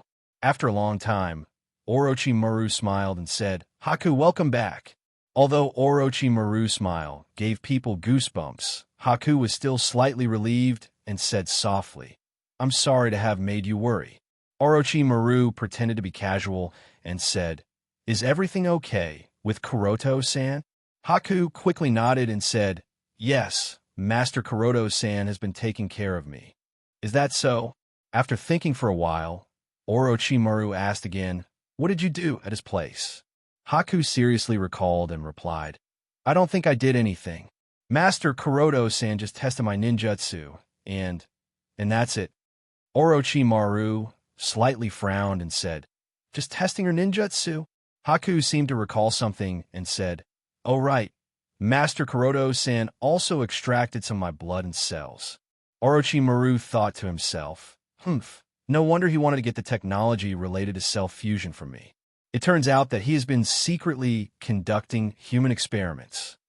Haku's description, coupled with the information that Hyojin had proposed to Orochimaru, immediately made Orochimaru understand that Hyojin was also conducting some kind of human experiment. However, due to the lack of information, Orochimaru was still unable to determine the direction of Hyojin's experiment. He abandoned the laboratory that I left for him, which means that he has opened a brand new laboratory somewhere else. As long as I find that laboratory, I will be able to figure out his research project. Thinking of this, Orochimaru's mind was no longer on Haku, so he ordered Haku, "Go and rest." "Yes," I responded and retreated cautiously. At this time, Haku remembered that Kuroto used the Soul Descend technique on him, but seeing that Orochimaru didn't seem to be interested in continuing to listen to his narration, and he didn't know how to accurately describe the situation at that time. So after hesitating for a while, he chose to remain silent and didn't tell Orochimaru about this matter. After Haku left, Apothecary Do walked out of the shadows. "Master Orochimaru, there's news from Shino." "What did he say?" Pharmacist Do pushed the glasses on the bridge of his nose. "Shino said that it will take about a month for his actions. He told you not to worry. He will cooperate with you at the right time." "Don't worry." Anger crept onto Orochimaru's face, but he soon grinned and said, "Is Shino going to start his plan?" With Hyojin's success as an example, Orochimaru had long changed his mind. He knew very well that as long as Shino could find a large and stable source of chakra, like the dragon vein, creating an artificial tailed beast would not be a pipe dream. Therefore, he was looking forward to it. Soon, Orochimaru collected his thoughts. "A month." "I can wait," Apothecary Do then asked. "Master Orochimaru, what are you going to do with Haku?" Obviously, Apothecary Do was a little worried that Haku had been brainwashed by Hyojin and had become Hyojin's spy. After all, it was too easy for him to find Haku. Orochimaru pondered for a moment and immediately said, "Go and make the arrangements. I will personally plant the curse mark on him tomorrow." The curse mark was the latest research result of Orochimaru's research. Based on the strange phenomenon that Yugo was born with the ability to absorb natural energy, he carried out countless experiments. Finally, he mastered a method that could use Yugo's bloodline to manipulate natural energy. This method was the curse mark that he just mentioned. After mastering the curse mark, Orochimaru, who was full of strange ideas, started a new experiment. This experiment was to integrate his own chakra and part of his soul into the curse mark, and then inject it into other people's bodies through the curse mark. In this way, all the ninjas who carried the curse mark became Orochimaru's resurrection point. As long as any of these ninjas who carried the curse mark is alive, then even if Orochimaru's body is destroyed, Orochimaru may be resurrected through these ninjas who carried the curse mark. In the woods outside my village, clang, clang, clang, a series of metal collision sounds resounded through the forest. Kuroto's figure was as fast as lightning, and the blade of the sword seemed to be integrated with his body, creating a field of sword shadows crisscrossing around him. As his opponent, Itachi is fully activating the Sharingan at this moment. The three tomo in his scarlet eyes rotated rapidly, and the scarlet eyes also moved left and right in his eye sockets, trying to capture all of Hyojin's attacks. However, Hyojin's movements are too fast. Even if he fully activated the Sharingan, Itachi can only barely defend with the kunai in his hand. After blocking several sharp slashes from Hyojin, Itachi saw a gap, shoveled hard with his feet, and swept the floating snow on the ground toward Hyojin. At the same time, Itachi took the opportunity to retreat far away from Hyojin. Oh! After backing off, Itachi panted heavily while thinking of countermeasure. After the fight just now, he can clearly feel that the opponent in front of him has the sharp insight of the Uchiha clan, but the fighting style is not the same as the ordinary Uchiha. Compared to the Uchiha clan who is used to showing off and using fire-release ninjutsu, the opponent in front of him obviously prefers fierce physical attacks. Whether it is the speed and strength of the body or the pupil power and insight of the Sharingan, she is better than me. If I continue to attack in her rhythm, I'm afraid I won't be able to hold on for long. Itachi suppressed his impetuous mood and began to make a battle plan. At this time, Hyojin, who was not far away, gently shook off the snowflakes on his body and said indifferently, "Is that all?" Itachi did not say anything. While looking at Hyojin calmly, he put his hands into the ninja bag around his waist. Because he did not know the specific content of the assessment, Itachi, who was used to making sufficient preparations for everything in advance, was already fully armed before going out. Swoosh! In an instant, the two of them used the teleportation technique at the same time, turned into two afterimages, and stirred up a large snow fog. Clang, clang, clang. The two afterimages constantly collided in the forest, making a burst of sparks that can only be produced by the violent collision of metals. After a while, Hyojin kicked Itachi, and his figure flashed, putting the long sword on Itachi's throat, and said, "You lost."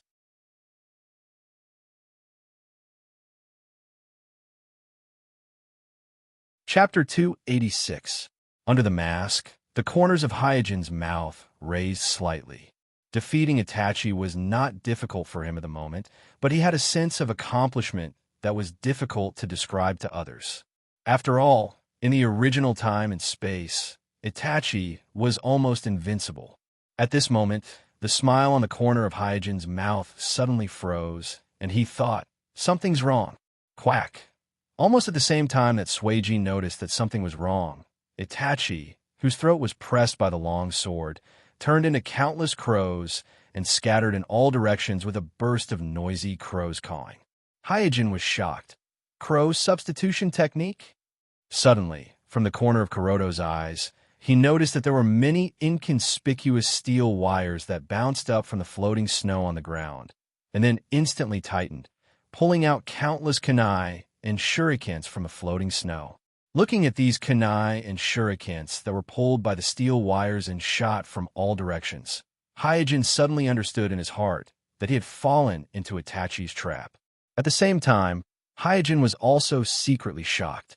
There was no doubt that these kunai and shuriken were secretly arranged by Itachi during the previous fight.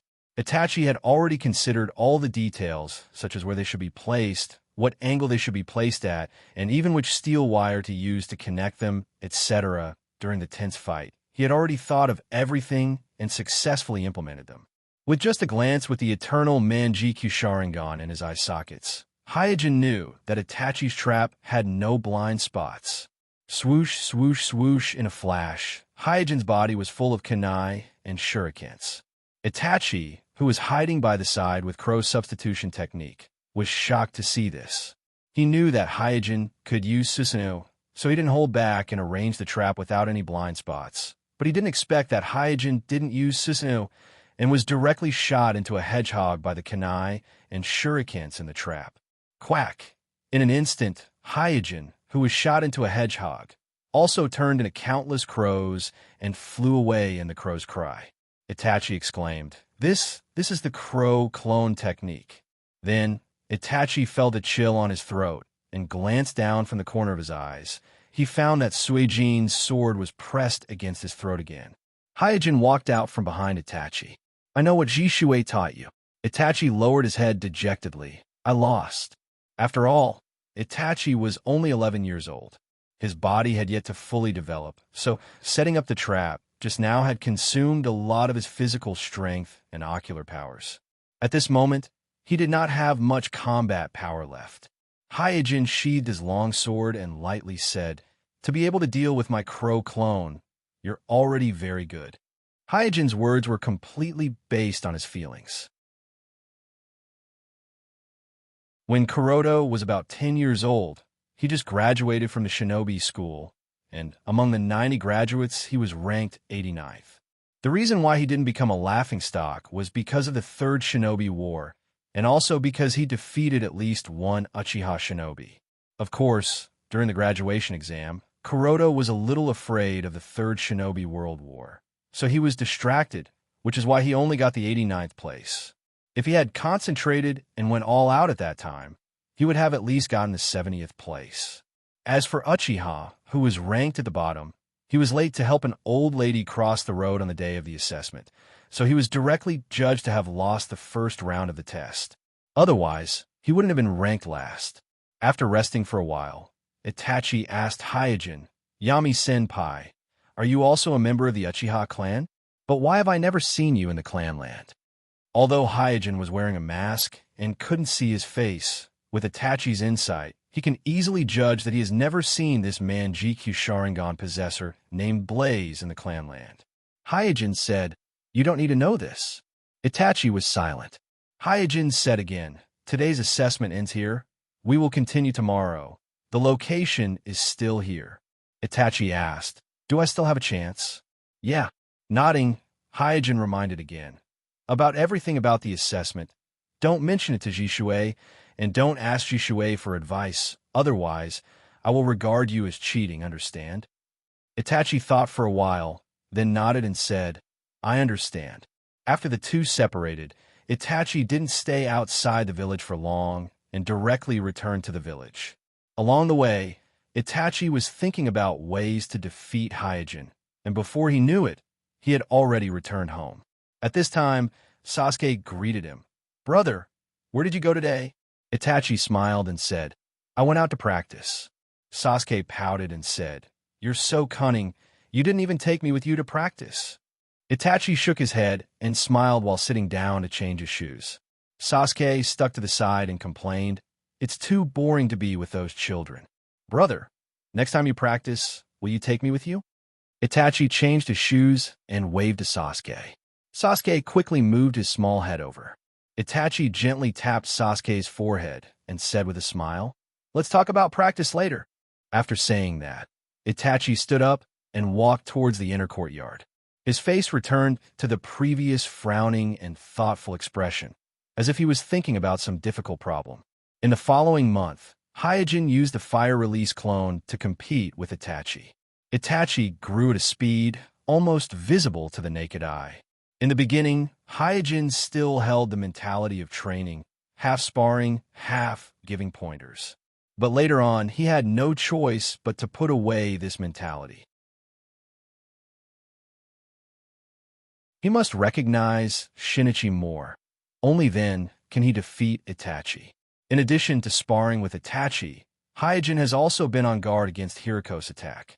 But to Hyojin's surprise, Hiriko didn't make any movement, as if he didn't have any intention to attack Mai, making him a little unsure of what Hiriko is planning. Another day passed peacefully. As usual, Hyojin, who had completed his task, walked back home. At this time, the sky has completely darkened and the street lamps on the roadside lit up one by one, providing light to the pedestrians coming and going. Slowly walking on the street, Hyojin thought to himself, either Hiriko really changed his temperament, or the hidden danger of the Kekkei Genkai ceremony has already appeared. Otherwise, he wouldn't be so obedient. After walking for a while, Hyojin returned to his house.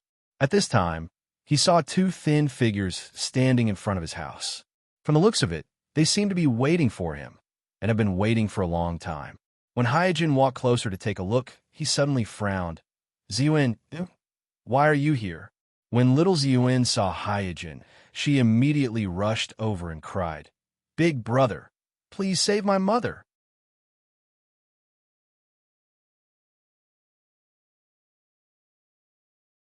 Chapter 287. After comforting little Ziyuan, who was crying, Hyojin turned his gaze to the figure standing quietly behind little Ziyuan. The other party is a young boy who is not much older than Itachi, with a decent appearance and a pair of glasses on his face. However, at this moment, he was carrying a longbow that was almost as tall as him on his back and a short sword on his waist. He looked travel-worn, but there was an indescribable determination in his exhaustion, giving off an indescribable sense of reliability. Let's talk inside the house. After leading the two into the house, Hyojin handed them 2 cups of hot tea. After the two drank the hot tea and warmed their bodies, Hyojin asked in a deep voice, Ziyuan, what happened? Don't worry, tell me slowly. The status of Miko-sama in the Land of Demons is equivalent to the combination of Naruto and the Land of Fire Daimyo in the Land of Demons. She is undoubtedly the supreme ruler of the Land of Demons. Not only does she have a large number of priests and guards, but the palace she lives in is also a heavily guarded castle. Even if she encounters a strong enemy that she can't contend with for a while, Miko-sama only needs to open the barrier around the palace and ask for help from the surrounding villages, and basically she can easily repel the enemy. The grass on the grave of the leader of the Yomi cult that attacked the Land of Demons, Hyojin estimated that the grass on their leader's grave is 2 feet high. Without waiting for little Ziyuan to speak, the young guard named Asuka on the side said, It's Yomi cult. They have resurrected and launched a rebellion in the Land of Demons. Hyojin was startled for a moment, then said with certainty, That's impossible. Their leader is dead. Asuka replied, At first, we also thought that the leader of Yomi cult was dead, so we relaxed our vigilance. But we didn't expect that he would suddenly appear this time, catching us off guard. Hyojin said again in a deep voice, He is dead. Huang Quan was personally killed by Hyojin, so he was very sure that the leader of Huang Quan cult was dead through and through. ASU said, When we were fleeing, we saw him once from afar. He's really still alive. At this time, little Ziyuan also nodded. Yes, I saw it too. That bad guy is not dead. How is this possible? Kuroto clearly remembers that at that time, he cut off Yomi's head as a precaution against any eventuality. Even if he has the Tenseigan, unless he uses the secret technique Soul Descent technique in advance and abandons his body. Once he is beheaded, Hyojin will not be able to escape death. Maybe it's an imitation puppet. Maybe it's a transformation spell or something. Thinking of this, Hyojin asked Azui, What exactly happened? Tell me from the beginning. Although Asuka isn't very old, her thinking is very clear, so she quickly recounted what happened in the Land of Demons to Suijin. It turned out that a month ago, Miko-sama suddenly had an inexplicable premonition, so she immediately ordered ASU and 20 guards to escort little Ziyuan to my village. As soon as the escort team set off from the palace, a large-scale rebellion broke out in the country of demons. The dormant remnants of Yomi cult jumped out one after another and wreaked havoc in the country of demons. Naturally, the escort team was also attacked by these fanatics. As a last resort, the escort team could only act separately, sacrificing some of the guards to distract the fanatics of Yomi cult.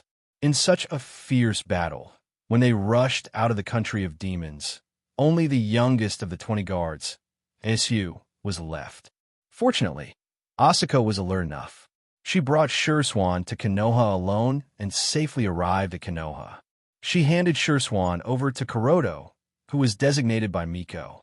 Stroking his chin, Hyojin pondered for a long time before slowly asking, "So, Miko-sama sent you to escort in Little to my village before the enemy showed up?" Asu nodded and said, "Yes, Miko-sama asked us to send Miss Ziyuan Little to you." Ziyuan interrupted and said, "Big brother, my mom can predict things that haven't happened yet." Asu quickly explained, "In some things, Miko-sama has a subtle sense of the future." Kuroto nodded. He wasn't surprised by this. In the original world, Ziyuan also had this ability. In the country of demons, she had made many death prophecies, and all of them came true. The only time the prophecy failed was with Naruto, the reincarnation of Azura. What Hyojin cared about was not the Miko-sama's death prophecy ability, but the Miko-sama's arrangement. Why did Miko-sama send Ziyuan Little to him in such a hurry? Before the incident, whose death did her death prophecy predict?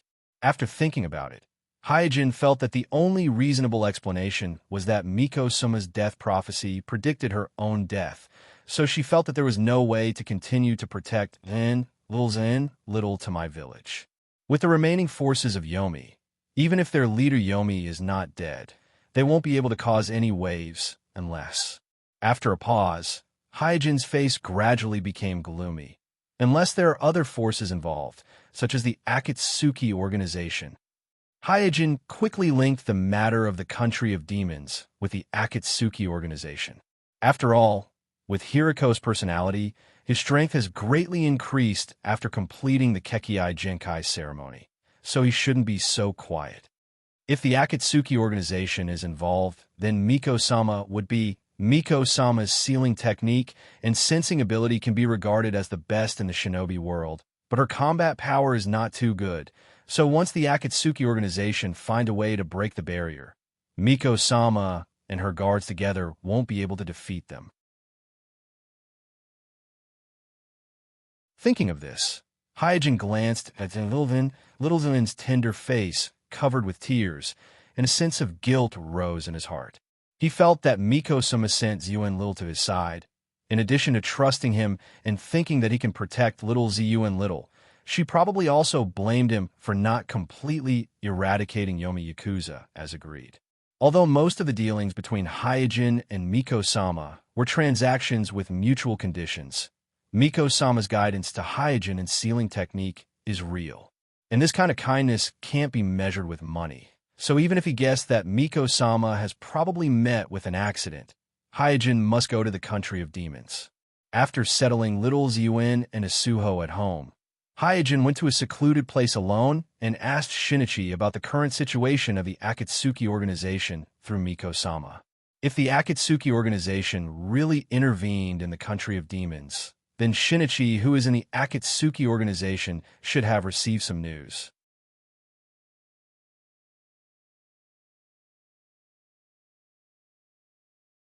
Chapter 288. Shinichi didn't let Hyojin wait for too long and quickly sent a message. In the message that Shinichi sent, it mentioned that the Akatsuki organization hasn't been unified recently, and each group is doing their own thing, so Shinichi doesn't know about the matter of the land of demons. But in the message, Shinichi also mentioned that there is indeed an inconspicuous guy named Yomi beside Hiriko and Shino. It is said that he is Hiriko and Shino's experimental assistant. Looking at the message in his hand, Hyojin also felt a little helpless. During the time that he was lurking in the Akatsuki organization, Shinichi has been paying attention to the movements of Obsidian and Pain, the leader of the Akatsuki organization. Once he finds any movement, he will immediately report it to Hyojin. But for those who he doesn't care about, such as Hiriko and Shino, he doesn't care much about them, and he won't report them to Hyojin at all. As for how many experimental assistant Hiriko and Shino have around them, what their names are, what their backgrounds are, etc., in Hiriko's eyes, these are all trivial things that he doesn't need to care about. So naturally, he won't report any of them to Suijin. Hyojin couldn't help but sigh. This idiot looks down on those who do scientific research. He will eventually fail miserably. After learning that Yomi is still alive, all the doubts in Hyojin's heart were solved. Obviously, Yomi didn't die under Hyojin's sword, and he even colluded with Hiriko and Shino. And this time, Shinichi didn't know about the rebellion in the Land of Demons, which means that only Hiriko and Shino participated in it, not the entire Akatsuki organization. In the previous purges, the Yomi cult only existed in name, and the only thing that Yomi could use to lure Hiriko and Shino is the demon Morio that was sealed by the Miko-sama. Shino had been planning his zero-tail project, and the biggest obstacle in creating artificial tail beasts was the huge chakra source. If you don't consider the side effects, the soul of the monster Wangliang was obviously a good source of chakra.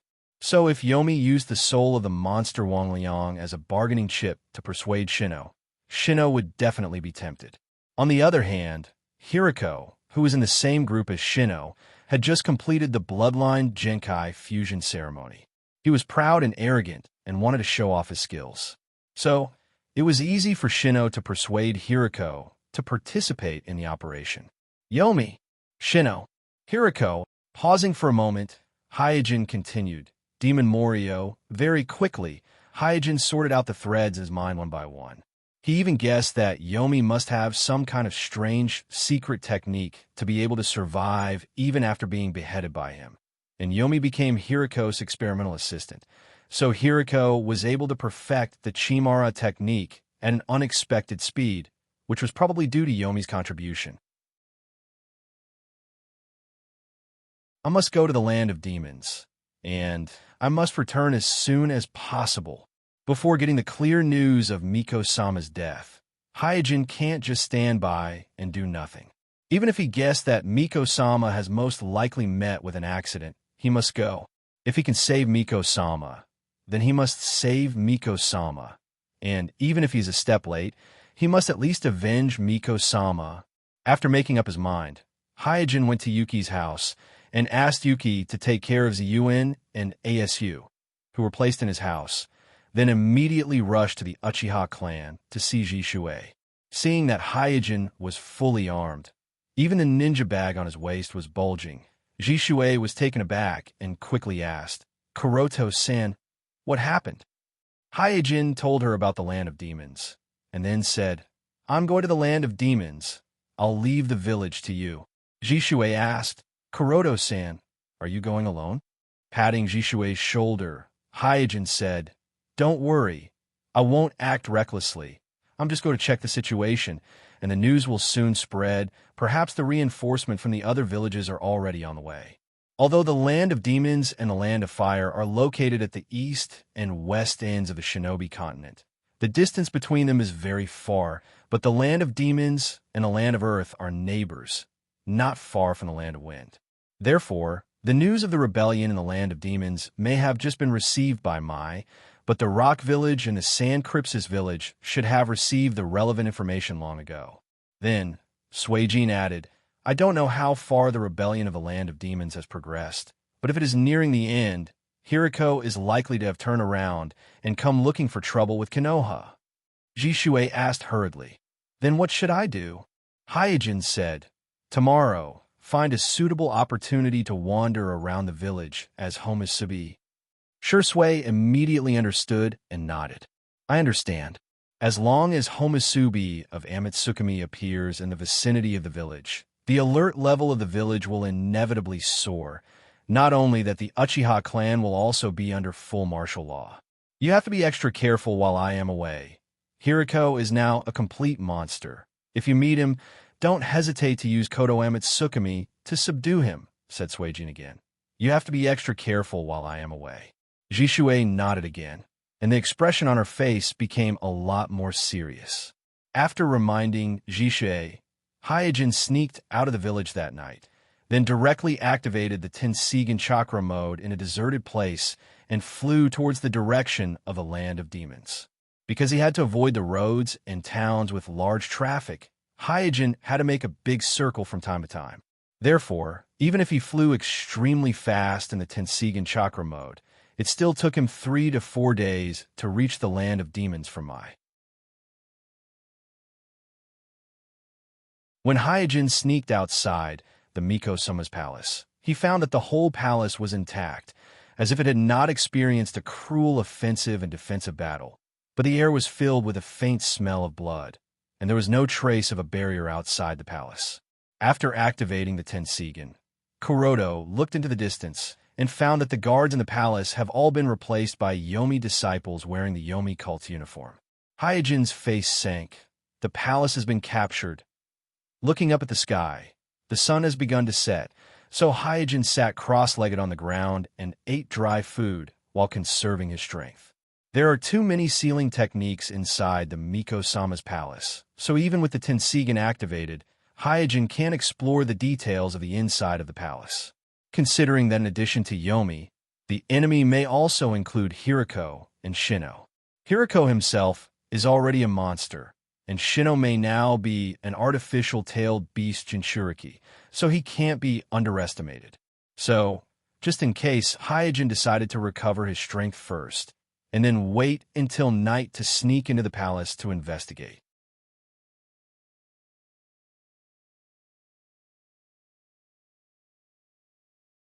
Chapter 289. Sitting cross-legged on the ground, Hyojin quietly wiped the Kusanagi pill in his hand.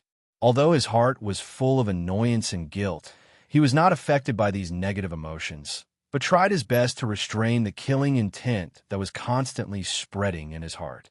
The gentle wind caressed his body, making his mind more calm.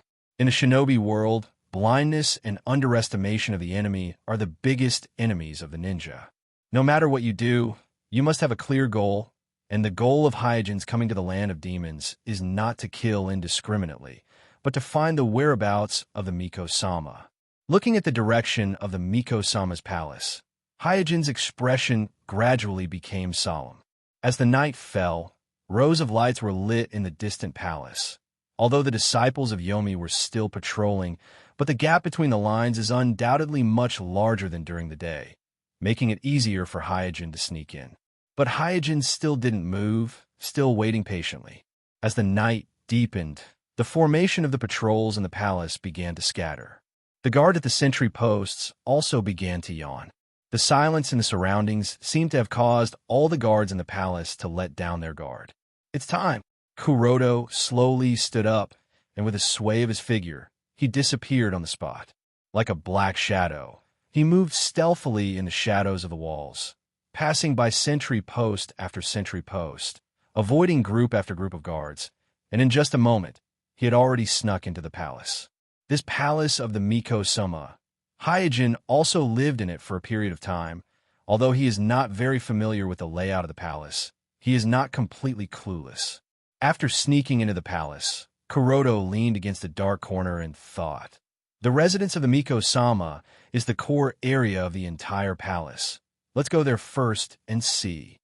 After passing through a few corridors, Hyojin found a team of Yomi disciples guarding in front of the passage leading to the Miko-sama's residence. Hyojin's eyes narrowed and slowly pulled out the Kusanagi pill from his waist. Whoosh, with a burst of wind, Hyojin turned into a black shadow and rushed forward. Swish, swish, swish. As a few cold sword lights flashed, the Yellow Springs disciples fell to the ground one by one in a daze. Enemy, the leader of the Yellow Spring cult, who was standing in the middle of the team, was just about to open his mouth to warn the others, when the Kusanagi pill that Hyojin threw out from his hand darted towards him like a kunai and pierced right into his mouth, stopping him from screaming. After pulling out the Kusanagi pill from the mouth of the Yomi leader, Hyojin shook off the blood that was still steaming on the blade and walked towards the residence of the Miko-sama with an indifferent expression. Arriving in front of Miko-sama's residence, Hyojin slowly pushed open the door covered with sealing techniques. After opening the door, Kuroda didn't rush to enter, but stood outside the door and carefully observed the scene inside the house with the Tenseigan. In the field of vision of the Tenseigan, there is no one in the house, nor is there any trace of chakra. The bed, furnishings, etc. in the house seem to be normal. No one. Hyojin frowned, slightly surprised. He thought that even if he couldn't see the Miko-sama herself, he should be able to see the leader of the Yellow Spring cult, Yomi, who occupied the palace, but he didn't expect to see nothing.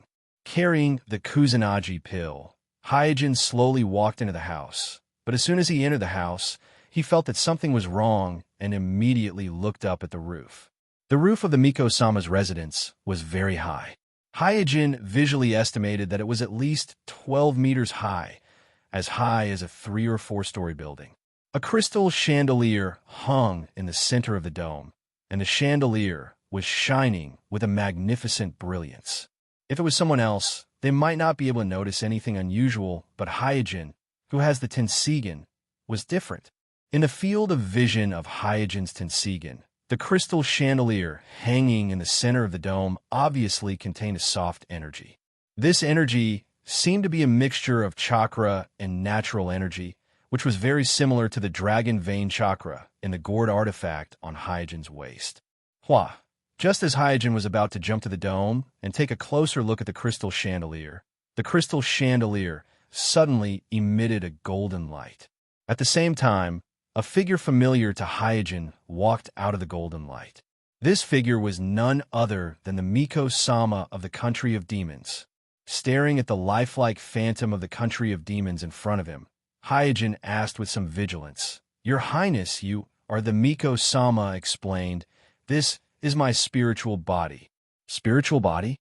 Slightly stunned, Hyojin's face immediately darkened. "I'm sorry, I failed to fulfill the agreement." The so-called spiritual body was actually another name for the soul. Excluding special circumstances, the Miko-sama appeared in the soul state at this time, which meant that she was most likely dead. This undoubtedly made Hyojin feel very guilty. If he had completely killed Yomi as promised, maybe the Miko-sama would have been able to escape.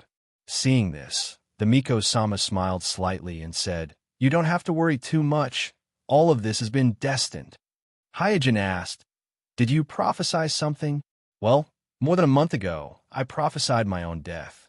After a pause, the Miko-sama smiled again and said, "In fact, as early as a few years ago, when the Morio came to the Country of Demons, I prophesied my own death once, but because of your appearance, my prophecy failed." "What? You also prophesied your own death at that time?" Hyojin finally understood why the Miko-sama always mentioned dying together with the Morio at that time. The Miko-sama nodded and said, "Well, that time because of your appearance, the prophecy failed, but this time it came true. So you don't have to blame yourself too much, because of you, I have been able to live with Zun for a few more years. I am already very satisfied." Miko-sama knew very well that Hyojin had no obligation to stay in the Country of Demons to protect her, so she didn't resent Hyojin. In fact, she was even grateful to Hyojin for allowing her to escape the first prophecy of death and live with her daughter Zun for a few more years. Hyojin sighed. "Your soul is here. Are you waiting for me?" Miko-sama smiled and said, "Yes, I knew you would come." Hyojin asked curiously, "Did you prophesy that I would come?" Miko-sama shook her head and pointed to the gourd artifact at Hyojin's waist, saying, "With it by your side, I can't prophesy anything related to you." Hyojin glanced at the gourd artifact at his waist in surprise and said, "Is it because of the Ryumyaku?" Miko-sama replied, "Well, your Ryumyaku contains a large amount of nature energy. It can almost be regarded as a part of nature, and prophecy can only be targeted at individuals. It can't be used to pry into nature, so as long as it is by your side, no prophecy can pry into your fate." Patting the gourd artifact, Hyojin asked, "So it can shield me from all prophecies?"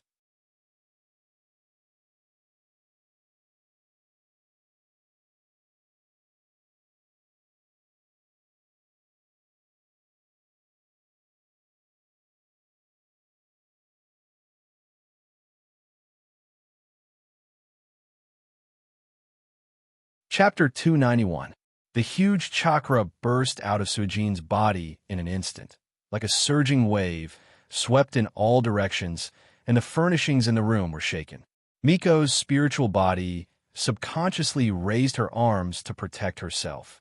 She had always thought that Hyojin's greatest reliance was the dragon vein chakra in the gourd, but she never expected that Hyojin's body contained such a terrifying power. The impact made her spiritual body unable to open her eyes. Fortunately, Hyojin's Tenseigan chakra was gentle and warm. If it was some other violent chakra, Miko's weak spiritual body might not be able to withstand the impact at such a close distance. After retreating a little, Miko was shocked. Hyojin, who had entered the Tenseigan chakra mode, said lightly, "I always do what I say. Since I promised to get rid of Yomi, then he must die." After saying that, Hyojin looked coldly at Yomi, who was standing outside the door. Yomi obviously did not expect Hyojin to have such an ability. He stared at Hyojin, who was wrapped in the sky blue Tenseigan chakra, with a gloomy expression. Kuroto said, "Last time I let you escape with your dog life, but this time you won't be so lucky." Yomi, who was enraged by Hyojin's words, suddenly laughed wildly and said, "Idiot, do you think I am not prepared? I've already set up a trap, just waiting for you to come to your death." Hyojin curled his lips and said, "Oh, is that so? Where are Hiriko and Shino? Ask them to come out." Yomi's expression changed. How do you know about those two lords?" "Why, they're not here." After a chuckle, Kuroto said disdainfully, "If it's only a waste like you, wouldn't it be too boring?" Yomi roared, "To deal with a small fry like you, there is no need for those two lords to act. They have more important things to do." Thinking of what Miko said just now, Shino has already devoured the evil demon Morio, so his next target is to devour Ziyuin, who has the power of Miko and represents the light, and Ziyuin happened to be in Mai. At the same time, after completing the matters in the land of demons, Hiriko is also very likely to take revenge on Mai. In this way, it is not difficult for Hyojin to guess Hiriko and Shino's whereabouts. But in order to confirm his guess, he deliberately asked Yomi. "They went to Mai?" Yomi grinned and said, "Even if you guessed it, it's too late to go to Konoha to warn them. Looking at the time, I'm afraid that the two lords have already arrived in Konoha, and you will die miserably here, turn into a mass of flesh and blood, and become a part of me," Yomi said and opened his arms, and in the blink of an eye, his body swelled up, completely losing his human form, turning into a huge pile of flesh and blood, turning into a huge monster. Demon Yarrow technique?